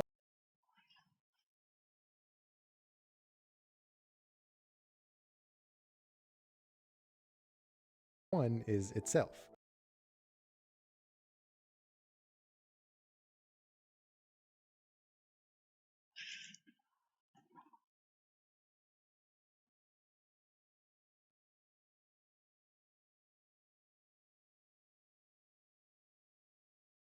And in 2 dimensions, there is one and only one stretching rotating action on the plane that'll do this. This is also how I'll have you thinking about quaternion multiplication later on, where the number on the left acts as a kind of function to the one on the right. And we'll understand this function by seeing how it acts by transforming space, although instead of rotating 2D space, it does a sort of double rotation in 4D space. By the way, if you want to review thinking about complex numbers as a kind of action, a good warm-up for this video might be the one I did on e to the pi I, explained with introductory group theory. Now, Linus the Linelander is pretty comfortable with the idea of stretching. That's what multiplication by real numbers looks like. Maybe it's a little weird for him to think about stretching in multiple dimensions, but it's not fundamentally different. The difficult thing to communicate to Linus is rotation. Specifically, focus on the unit circle of the complex plane, all the numbers a distance 1 from 0, since multiplication by these numbers corresponds to pure rotation. How would you explain to Linus the look and the feel of multiplying by these numbers? At first, that might seem impossible. I mean, rotation is just such an intrinsically two-dimensional idea. But, on the other hand, rotation involves only one degree of freedom. A single number, the angle, specifies a given rotation uniquely. So, in principle, it should be possible to associate the set of all rotations to the one-dimensional continuum that is Linus's world. And there are many ways you could do this, but the one I'm going to show you is what's called a stereographic projection. It's a special way to map a circle onto a line, or a sphere into a plane, or even a 4D hypersphere into 3D space.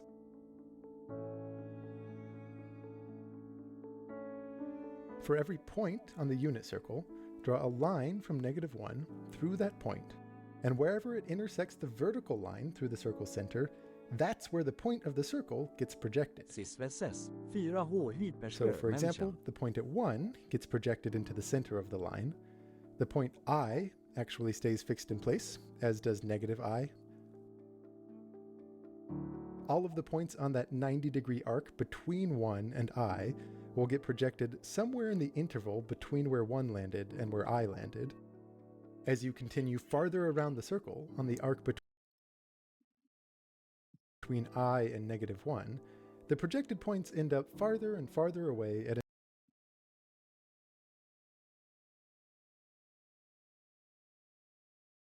an increasing rate.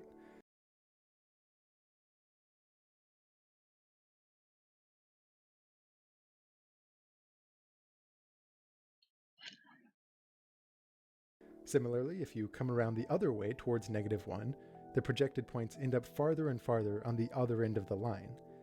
This line of projected points is what we show to Linus, labeling a few key points, like 1 and I and -1, all for reference. Technically, the point at -1 has no projection under this map, since the tangent line to the circle at that point never crosses the vertical line.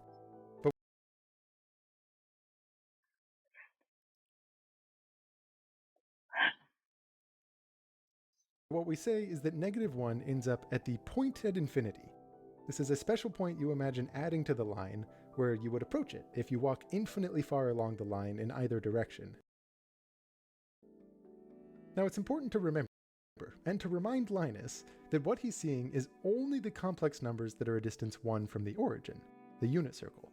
Linus doesn't see most numbers. I think the microphone is broken. The video is paused, but we do not hear you say anything. Centralikan says, I'm not saying no, anything. it's working.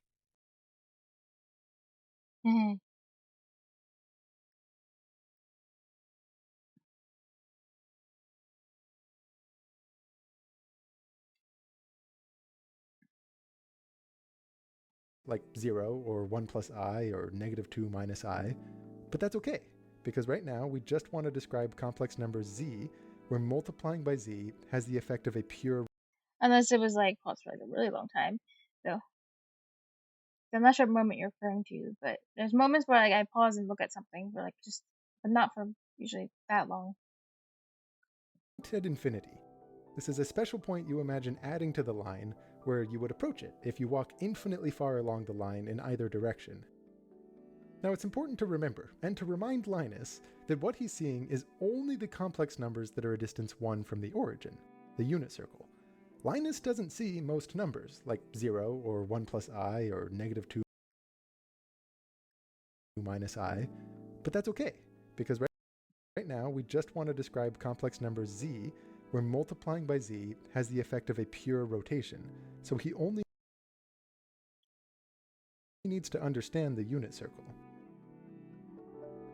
For example, when we take the number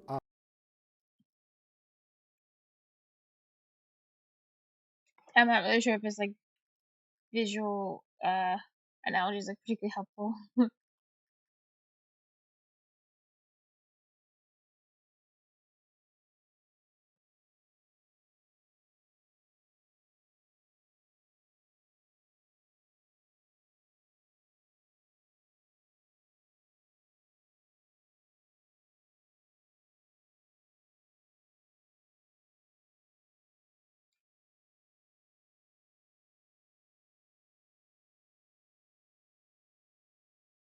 Centralican says, and I think I what guess he's it's getting at is that he's going to do something similar to explain 4D to the us 4, 3D. yeah.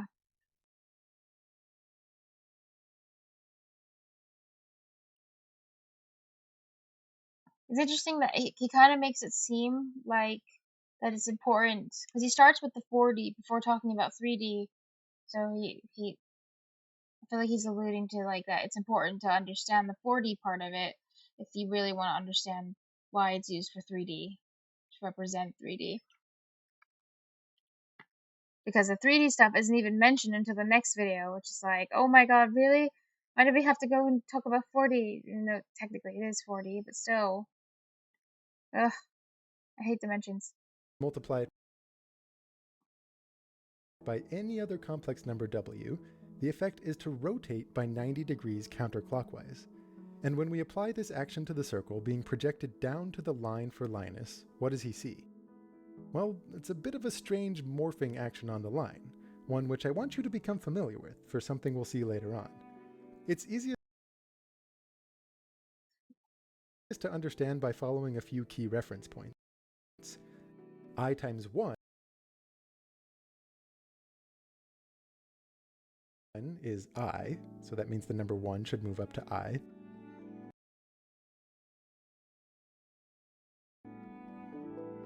I times I is negative 1, so the point at I slides off to infinity.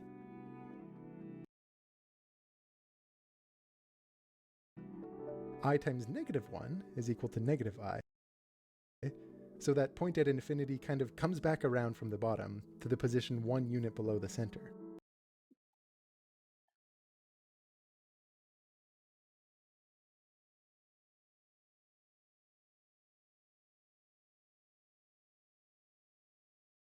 And I times negative I is 1.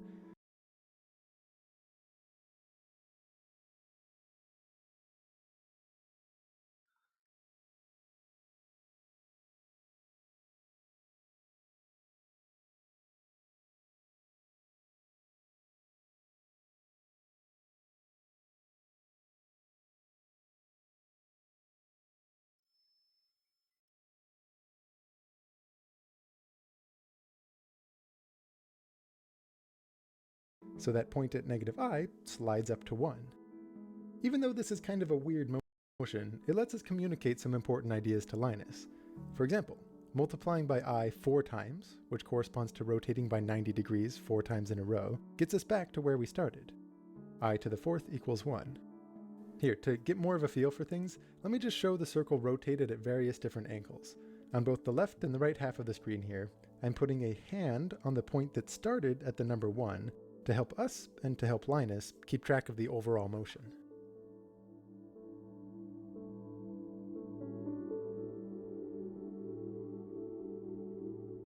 Darlene Graham's not a politician. She's a mother, a wife, and a strong conservative. She'll fight for us, from passing the SAVE Act to lowering costs to securing the border. Darlene Graham, President Trump's choice for Senate. If you've been watching cybersecurity content for months and still feel stuck, it's not you, it's the process. Watching. Next, let's introduce Felix the Flatlander, who only understands 2-dimensional geometry. Imagine trying to explain rotations of a sphere to Felix.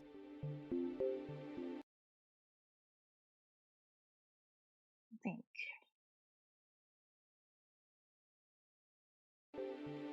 In the spirit of transitioning from complex numbers to quaternions, let's extend the complex numbers with its horizontal axis of real numbers and its vertical axis of imaginary numbers with a third axis, defined by some newly invented constant, j, sitting 1 unit away from 0, perpendicular to the complex plane.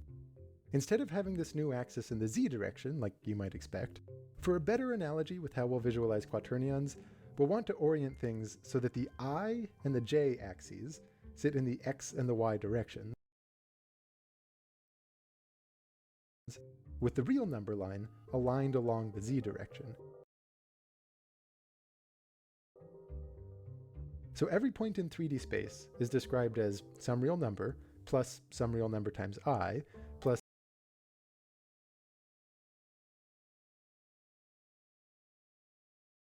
some real number times j.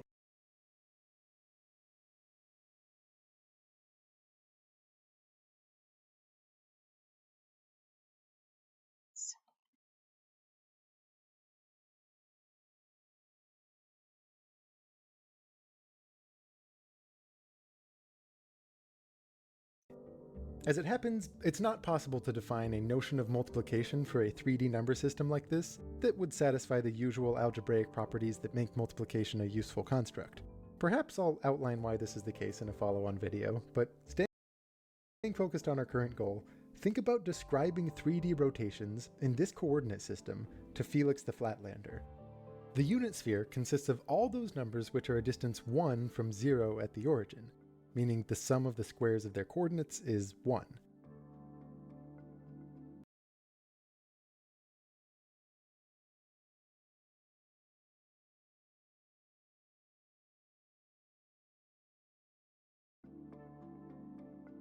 We can't show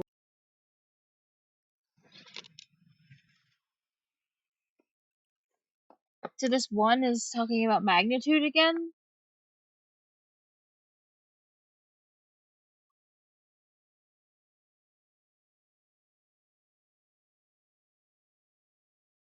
Centrally Kansas, yeah. Oh, but instead of it being like a 2D triangle, it's like 3D or something. Oh my god.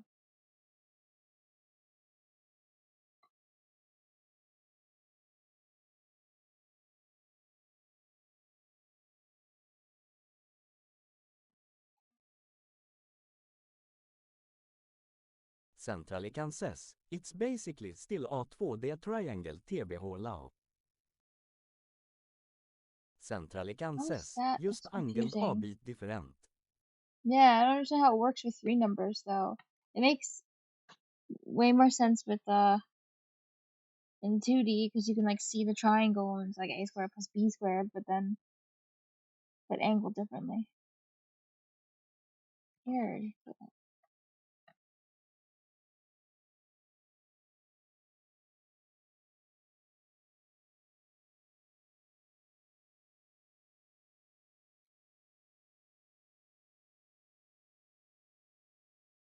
all of 3D space to Felix, but what we can do is project this 2D surface to him and give him a feel for what reorientations of the sphere look like. It consists of all those numbers which are a distance 1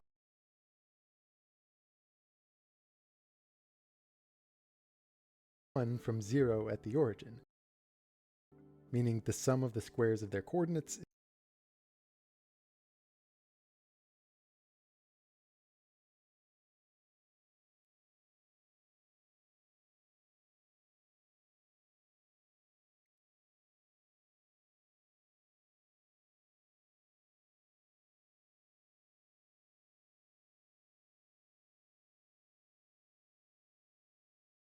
is 1.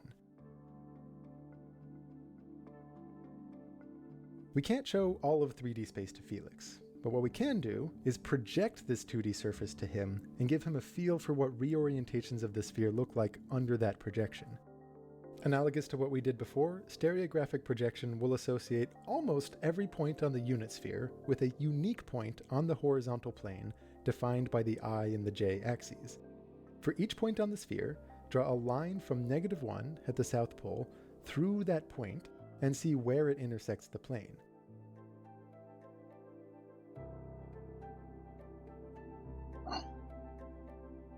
So the point 1 at the North Pole ends up at the center of the plane. All of the points of the Northern Hemisphere get mapped somewhere inside the unit circle of the IJ plane. And that unit circle, which passes through I, j, I, and negative j, actually stays fixed in place. And that's an important point to make note of. Even though most points and lines and patches that Felix the Flatlander sees are going to be warped projections of the real sphere, this unit circle is the one thing that he has which is an honest part of our unit sphere, unaltered by projection. All of the points in the southern hemisphere get projected outside that unit circle, each getting farther and farther away as you approach -1 at the South Pole. And again, -1 has no projection under this mapping, but what we say is that it ends up at some point at infinity. That point at infinity is something such that no matter which direction you walk on the plane, as you go infinitely far out, you'll be approaching that point.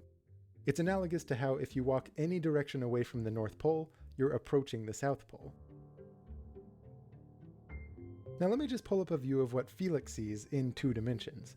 As I rotate the sphere in various ways, the lines of latitude and longitude drawn on that sphere get projected into various circles and lines in Felix's space. And the way I've done things up here, the checkerboard pattern on the surface of the sphere is accurately reflected in the projected view that you see with Felix. And the pink dot represents where the point that started at the North Pole ends up after the rotation. And that yellow circle represents where the equator ended up after the projection. The more you put yourself in Felix's shoes right now, the easier quaternions will be in a moment. And as with Linus, it helps to focus on a few key reference objects rather than trying to see the whole sphere. This circle, passing through 1, I, -1, and I, gets mapped onto a line.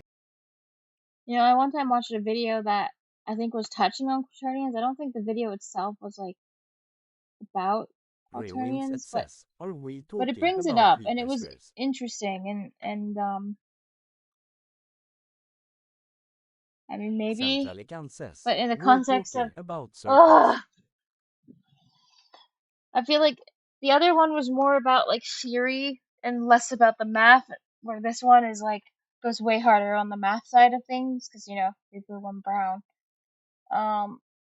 I just gotta find the other one because I thought it was interesting. I thought that one was like it was interesting the way they talked about it. I can show you guys. It was cool. With quaternions instead of Euler angles. Neither of those sound fun at all.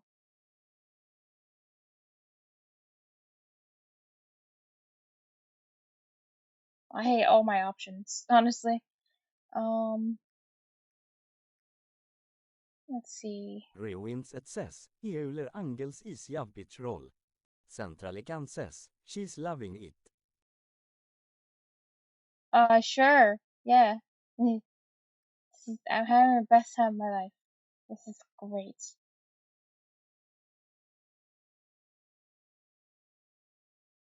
I'm trying to find the name of the channel. Specifically, it was talking about. Oh, no, it was about rotation.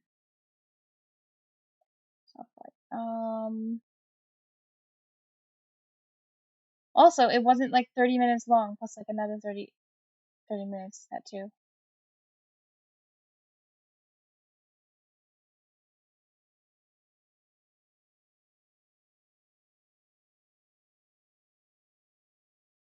Where is it? Find the name, I can look it up.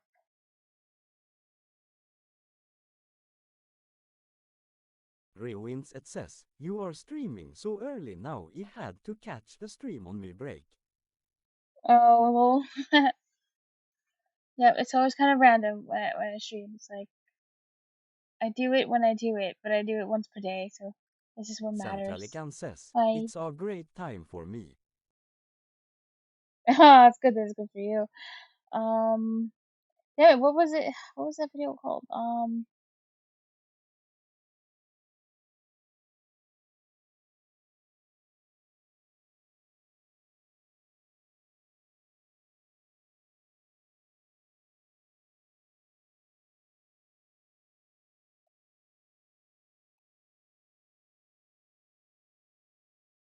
I also liked this channel because it had good humor in it too. I'll just check. I'm pretty sure I saved it to a playlist. I'll just search through it on my playlist and it'll show up. But I just wanted to be able to find it through a regular YouTube search. That would have been more nice. Let's see.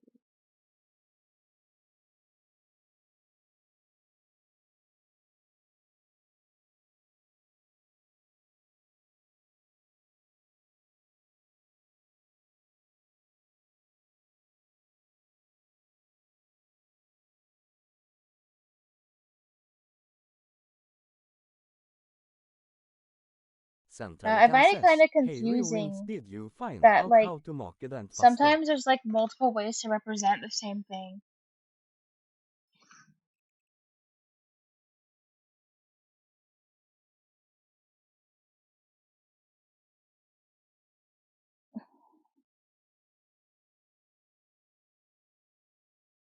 Oh, I remember, okay.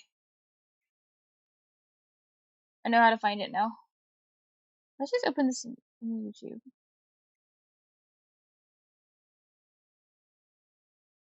Darlene Graham's not a politician. She's a mother. Also, this video was targeted at game programmers, not mathematicians, so, like, or people who are, like, you know, basically just doing math. Darlene Graham, President Trump's choice for Senate.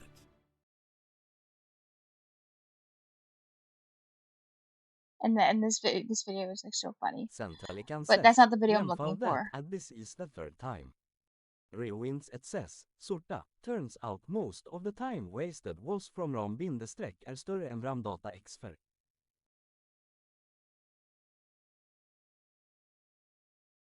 Wait, where is this video? Did you see that? What? I thought it was this channel. Was it not? It might not have been this channel then.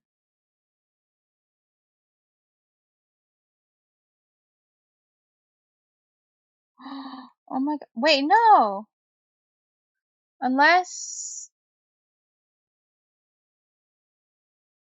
I have to go back and look again. I was really sure it was this one. Rewinds it says, you have to figure out a better way to upload the pixel data to the GPU or just run the whole thing on the GPU via compute shaders.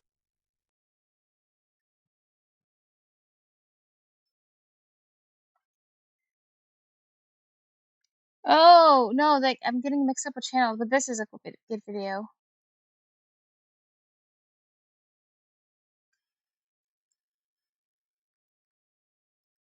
It's this one.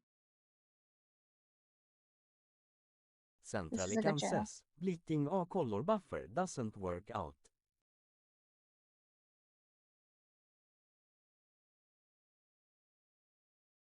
I think this is the one where quaternions are mentioned. This one's about matrix. When playing a game, it feels like you're moving your player around. But I don't know. I think quaternions show up as a part of this.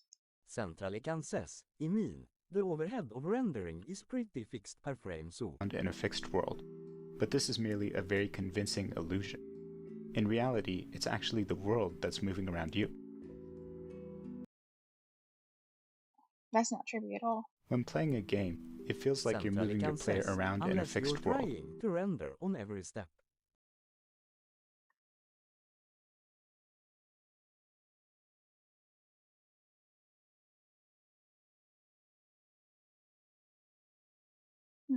But this is merely a very convincing illusion. In reality, it's actually the world that's moving around you.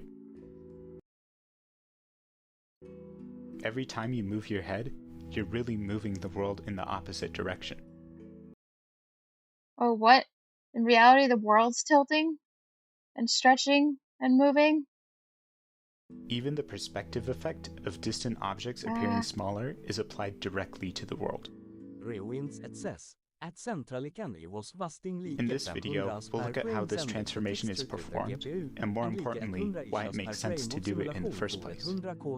To start, let's narrow our focus to two-dimensional games, where the rationale behind this choice becomes more understandable.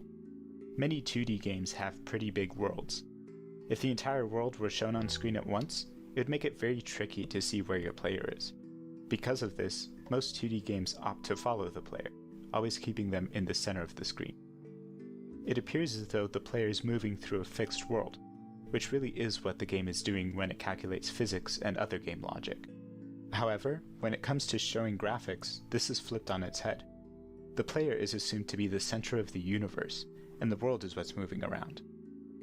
To see why this is the case, let's put ourselves in the shoes of the computer or console running this game. Since a screen is just a giant grid of pixels, our job when displaying graphics is to figure out what color to paint each pixel with. If we have some image, we can easily put it on the screen by copying all its pixels to a certain region on the screen. Wait, let me script this for a second. Does this... Yeah, there's a part there. Yeah, I think this is where it's like... Oh, look, there are the quaternions right there. So he does go into this. But I still felt like this was somehow, like, back when I watched this, more clear. Bye, everyone. Centralican says, alright, I'll ant you some other time.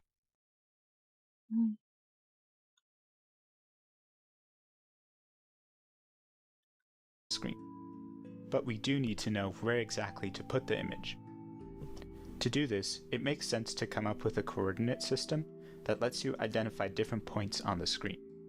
One popular way to do this is to say that the center of the screen is 0, 0, and the top right corner is 1, 1. We call the top number the x-coordinate and the bottom number the y-coordinate.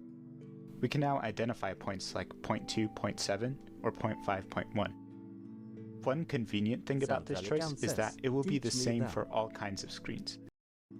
One can now identify points like 0.2, 0.7, the bottom number the y-coordinate.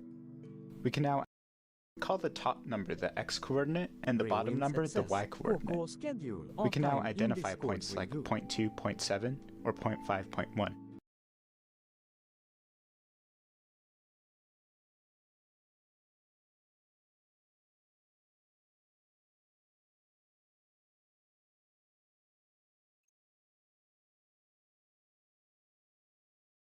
Centralican says, 3 hours earlier from now, Kappa. One convenient thing about this choice is that it will be the same for all kinds of screens, allowing our game to run easily on all of them. Whenever we specify a coordinate on the screen using this system, we call it a screen space coordinate, contrasting with the coordinates stored in the game for physics and logic, referred to as world space coordinates.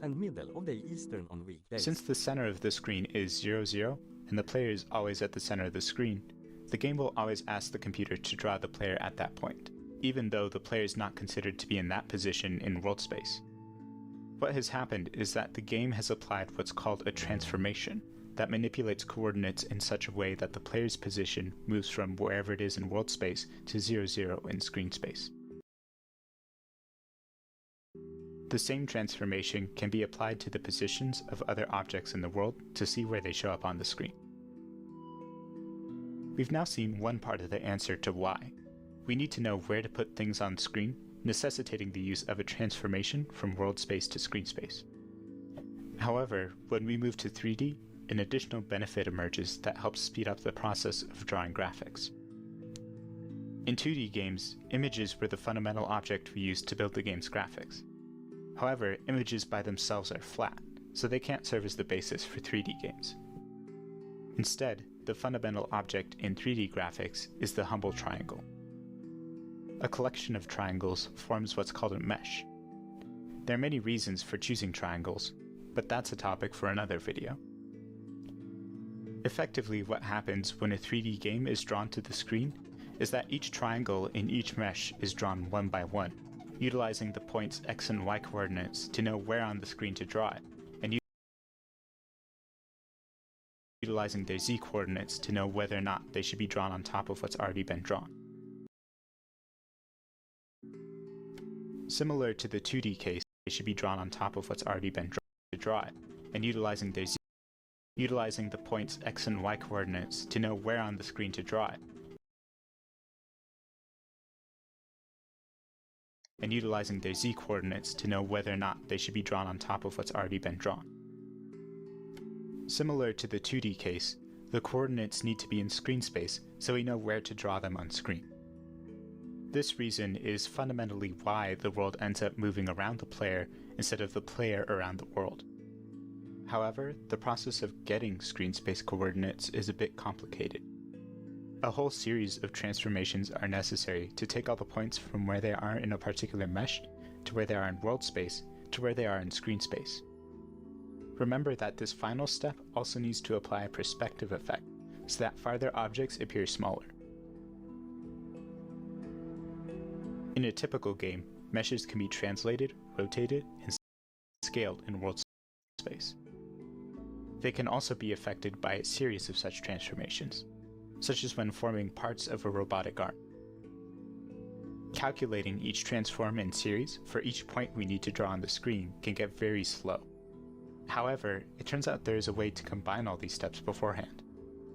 This way, we only need to apply a single transformation to do everything from simple translations to the final complex screen space transformation, all at once. This is possible because of matrices. If you're already familiar with matrices, you can skip to this timestamp. Matrices are helpful mathematical tools that let us transform points in a variety of ways. Importantly, multiple matrices can be combined together into a single matrix to speed up computations.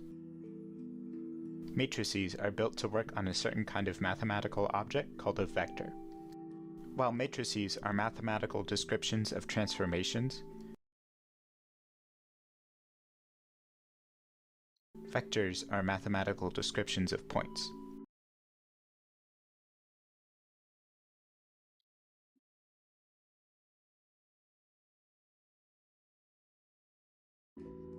By describing all the points in a mesh as vectors, we are able to transform that mesh by applying a matrix to all those vectors.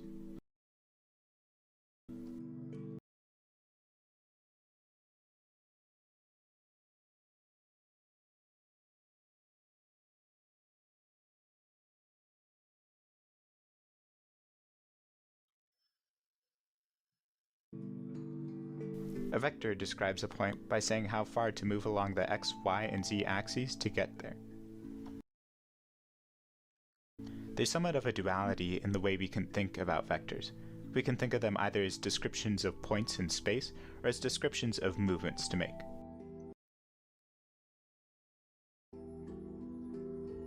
Mathematically, we use this notation to describe a certain move along the x-axis.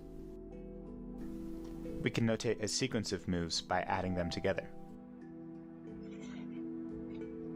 Notice that under this notation, x, y, and z are themselves. Oh wait, no. Those are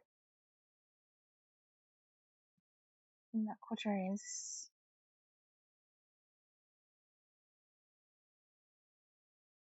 Let me scrub ahead real quick.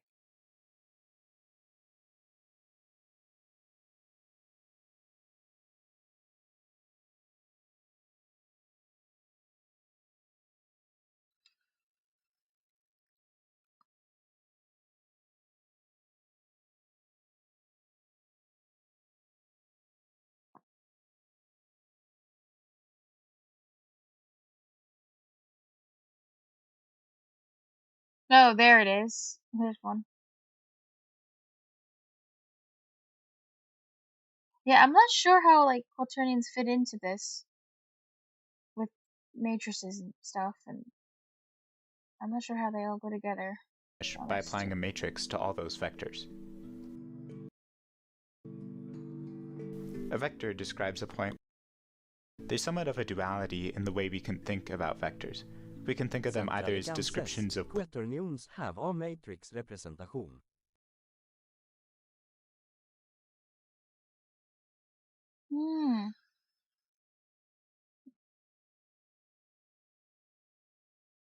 Points in space or as descriptions of movements to make. Mathematically, we use this notation to describe a certain move along the x-axis. That all like 10 sekunder after it popped up on screen. No. We can notate a sequence of moves by adding them together. Notice that under this notation, x, y, and z are themselves vectors. They describe movements, or points, one unit along their respective axes. We've essentially made a new vector by mixing together different amounts of existing vectors. Let's now look at some other ways we can manipulate vectors. We can scale a vector by scaling each of the individual steps along each axis. For example, if we take a vector and make it step twice as far along each axis, the point it represents is now twice as far from the starting point. If we apply this to all the points in a mesh, we see that the entire mesh changes size, because each of the points are now twice as far from each other.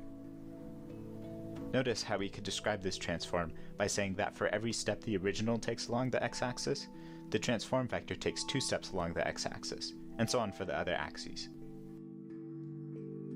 Let's look at how we accomplish this transform mathematically. We'll take this vector, for example, and scale it up by 2. Remember that this notation means to take a certain number of steps along the x-axis. Our transform says that for every step the original takes along the x-axis, the transformed vector should take 2 steps along the x-axis. This can be accomplished simply by swapping out x with 2x in the equation. Every step that used to be taken along x is now taken along 2x. The same procedure works for the other axes. Notice how both of these equations work to make a new vector by mixing together amounts of existing vectors. The original equation simply mixes together x, y, and z, while the other equation mixes together the replacements for x, y, and z defined in our transformation.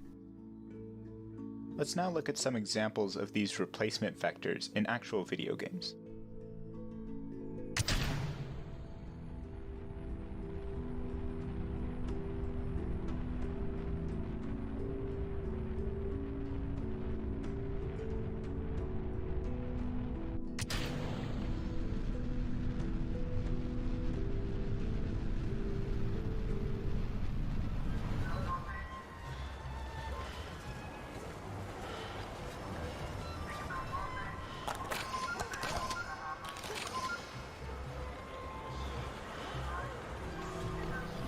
If scaling each step caused the entire vector to be scaled, what if we rotate each step?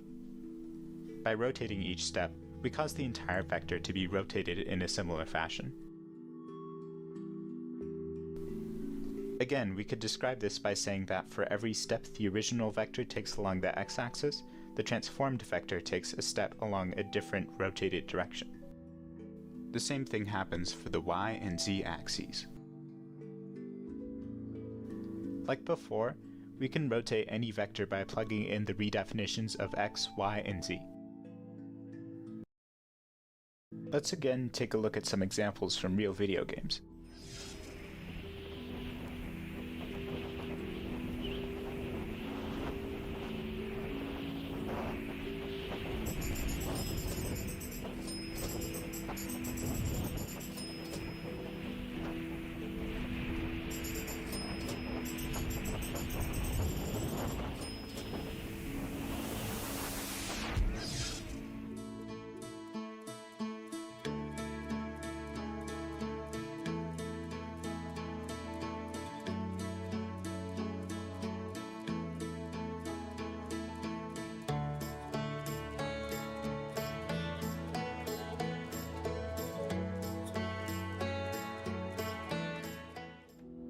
Notice how both scaling and rotation can be accomplished in complementary ways. Scaling is accomplished by redefining each axis to be in the same direction but with a different magnitude. Accomplishing rotation requires the opposite, where each axis is redefined to be in a different direction but with the same magnitude.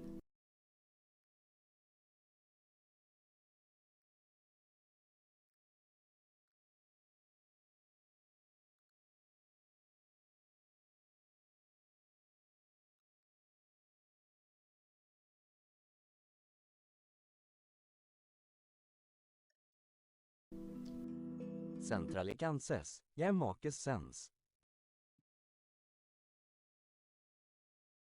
But is it? Yeah, this is a cool. I think this one's like a cool explanation, and it doesn't go into. It doesn't even touch 4 dimensions.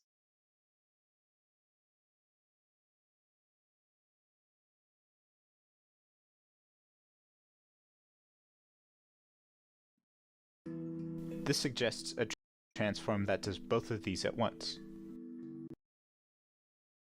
We can redefine x, y, and z as simultaneously rotated and scaled. Plugging these into any vector causes that vector to be both rotated and scaled, critically only with a single transform. Applying this to a mesh sees the same effect. Centrally says, it doesn't explain to you how to project A10D sphere on A1D line. It does not, yeah, but it's just like, why do I need to do this? I don't understand dirty graphics. What? Yes.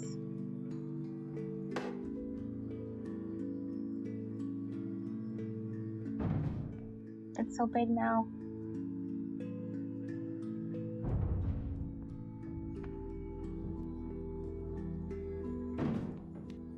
Centrally says, oh hey superliminal, that's a good game. It's trippy. I like that it makes use of like basically this kind of thing. It's crazy. Given a bit of effort, we can combine any two of these transformations into one. Notice how we can get our previous result by applying the left transform to the right transform's redefinitions. Oh yeah. For example, the redefinition -1z becomes -2z after we apply this scale.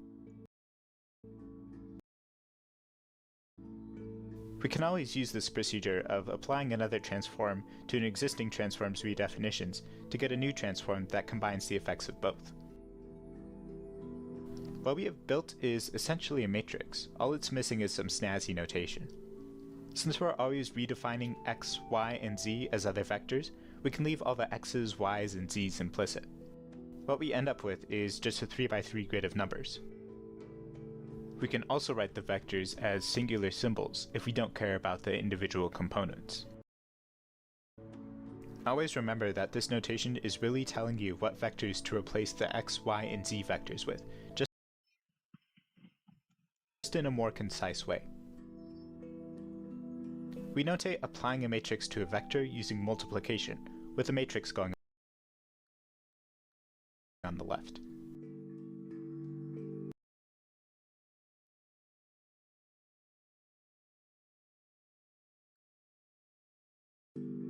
We similarly notate combining two matrices with multiplication. If you work out the procedure for combining transforms we saw earlier, you'll notice that the operation works right to left. So a times b times c has the same effect on vectors as multiplying c by that vector, then multiplying b by that result, then multiplying a by that result. Let's quickly see what the previous transforms look like with this new notation. A scaling transform has zeros everywhere except on a diagonal. This is because we redefine x as a scaled version of x, y as a scaled version of y, and z as a scaled version of z.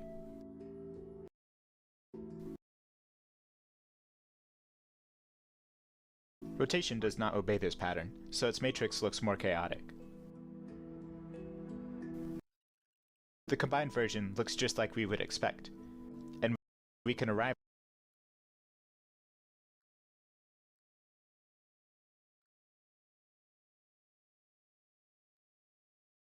at it by applying the scaling transform to the rotating transform's vectors.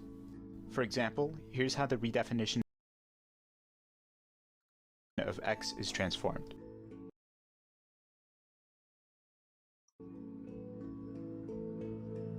Similarly, the redefinition of y. Similarly, the redefinition of y.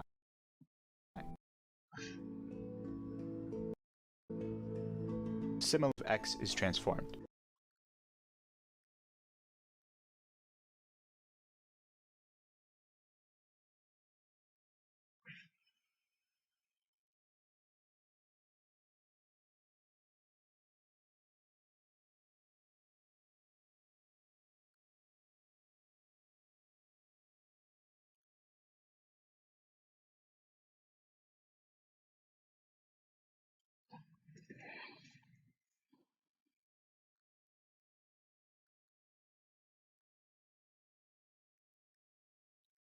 What?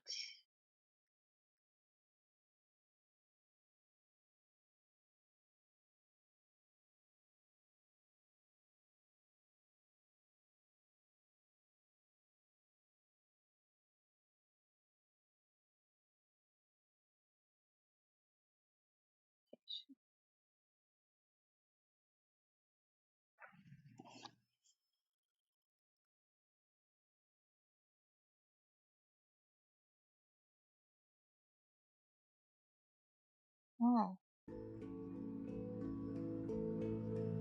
Similarly, the redefinition of y. And then the redefinition of z. Now that we have this very useful mathematical tool, it's just a matter of figuring out how we can accomplish the remaining transformations with it. However, as soon as we try to integrate translation, we run into a problem. Our first guess on how to accomplish this might be to replace each vector with a translated version, similar to how we accomplish scaling and rotation. However, when we try this, we end up with a very weird transformation. For example, the vector at 0, 0, 0 is unaffected by this matrix because it takes no steps at all. In contrast, the vector at 2, 0, 0 multiplies our new definition of x by 2,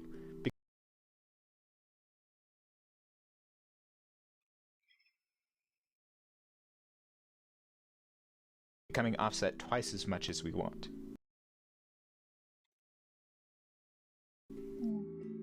The general pattern is that vectors that have taken more steps become offset more than vectors that have taken fewer steps. What we really want is for all vectors to be offset by the same fixed amount.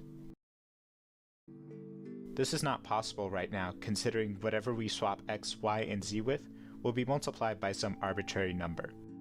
In mathematics, the term arbitrary means that the number could be anything. Using only what we have defined so far, it is impossible to make the translation consistent for every possible vector. The solution turns out to be introducing a new axis called w, but to see why, we'll need to go on a bit of a journey. For now, let's say that we just want all vectors to take an additional step along x. Mathematically, what we want is to add x to all vectors we transform. To leverage the benefits of matrices, we need some way of using a matrix to add x to any vector we multiply. Benefits of add x to all vectors we transform along x. Mathematically, what that we just want all vectors to take an additional step along x.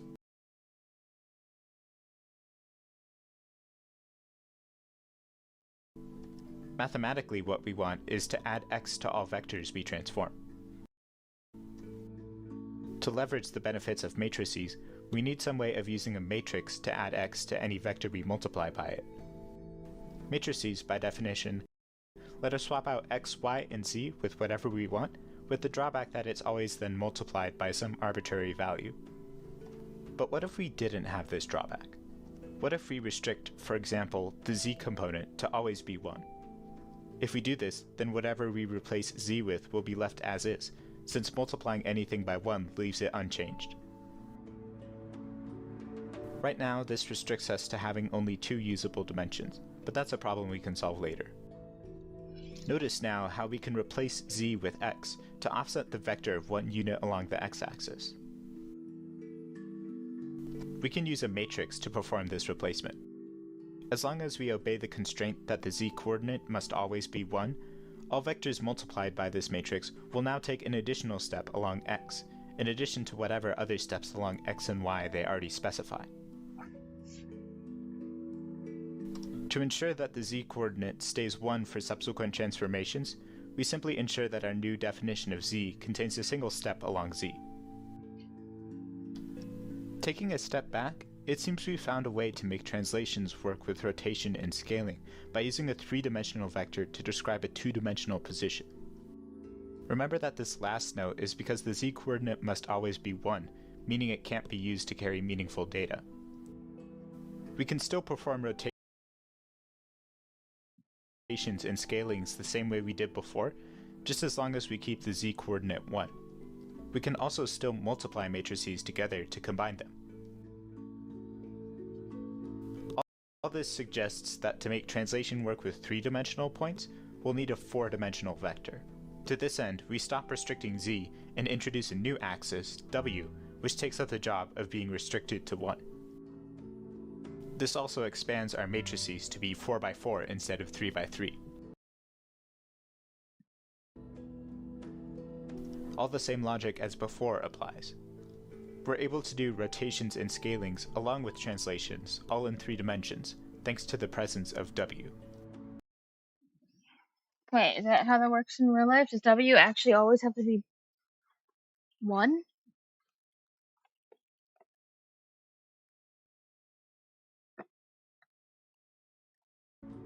Unfortunately, we do lose a bit of intuition here, since it's not possible to imagine a four-dimensional object without using some kind of abstract representation.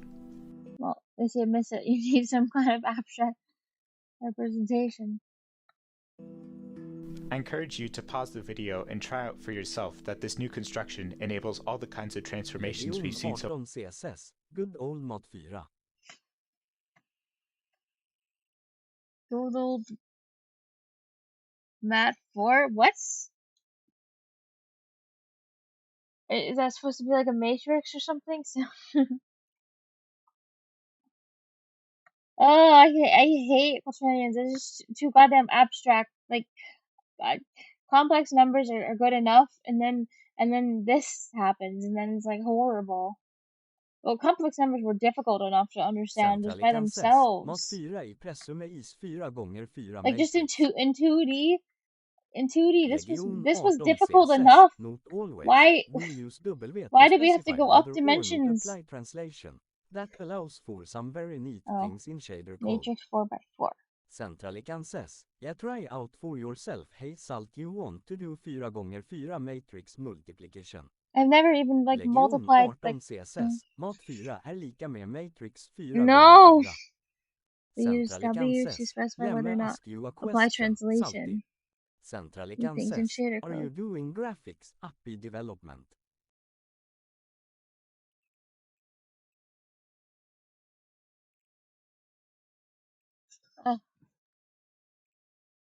This stuff is so complicated. I feel like I just have to like, at least where I'm at right now, is I just kind of have to accept that, oh yeah, quaternions exist. I don't know how they work, they just do. They just do weird things. And I'm supposed to follow specific rules for some reason. Hey, look at this, Legion. I found out that the plane rotates along 3 different axes. And I don't know why, but I thought it only did 2. But it does 3! Isn't that fun?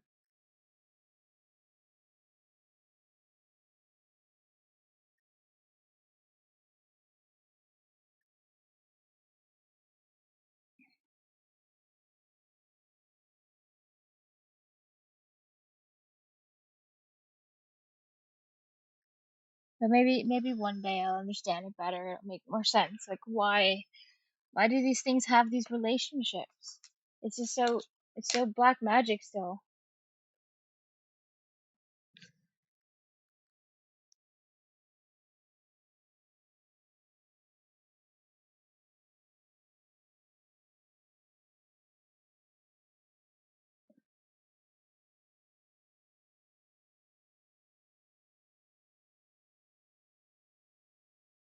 Alright.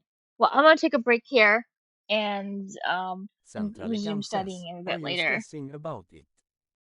Legion Maybe. 18 CSS. You can use quaternions in code without understanding the underlying manipulate mathematics. Them, yeah. You just need to understand how to use the built-in methods to manipulate them. It's just like I guess I'll just have to make it like a long-term goal in the future.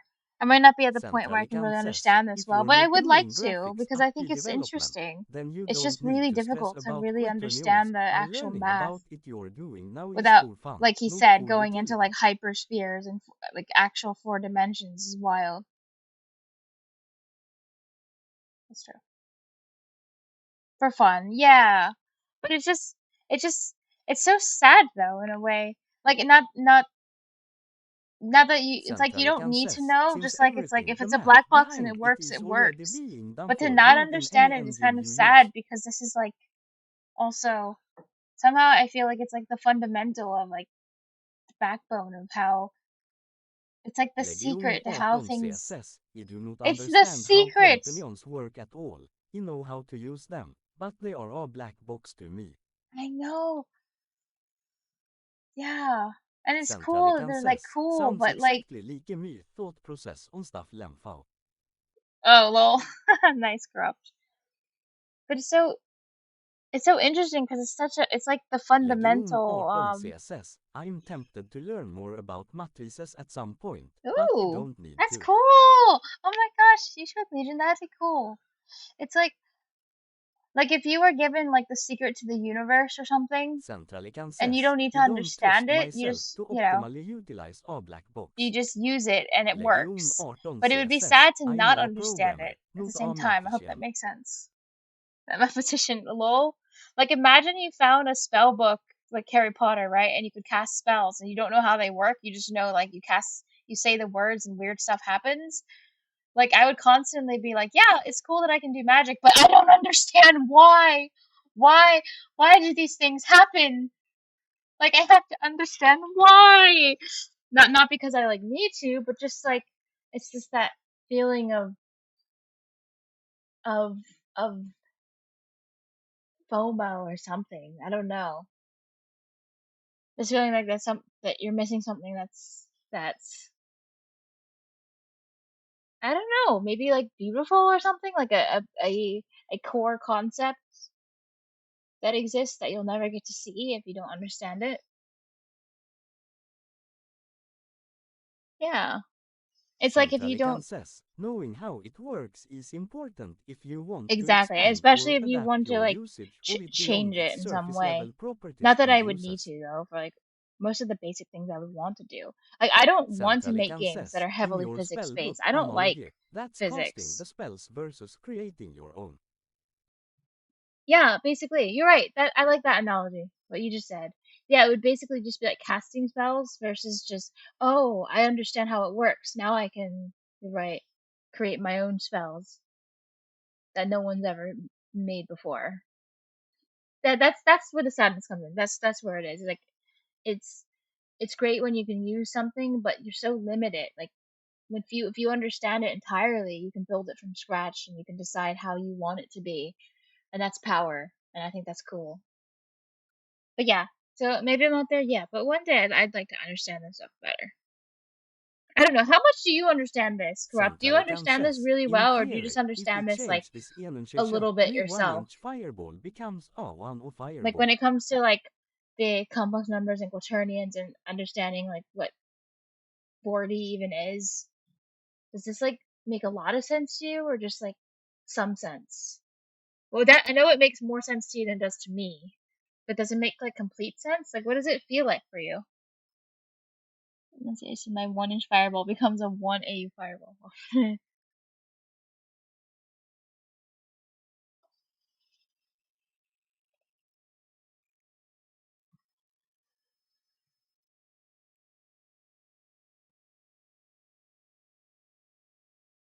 Centralican says, it's easier to follow, but you don't have the energy to retain it since it's not much of a motivated interest for me to learn. That makes sense. Yeah, so you can kind of follow along with these kinds of explanations, but then you don't like hold on to it because it's not like particularly relevant. Legion 18 says, actually, a fireball is a nice, Legion! Yay!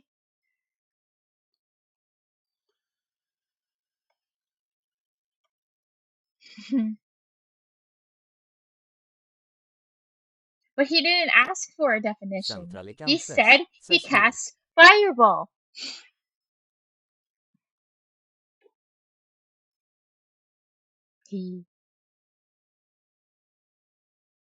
Alright, well I'm gonna head off, take a quick break. Later on I'll stream, but probably before that, play some games or something. And, you know, just like I said to you earlier, Corrupt, about Repo. Maybe you'd like to play with Legion and I can give my brain also like a break in a little bit. CSS, Player's Handbook.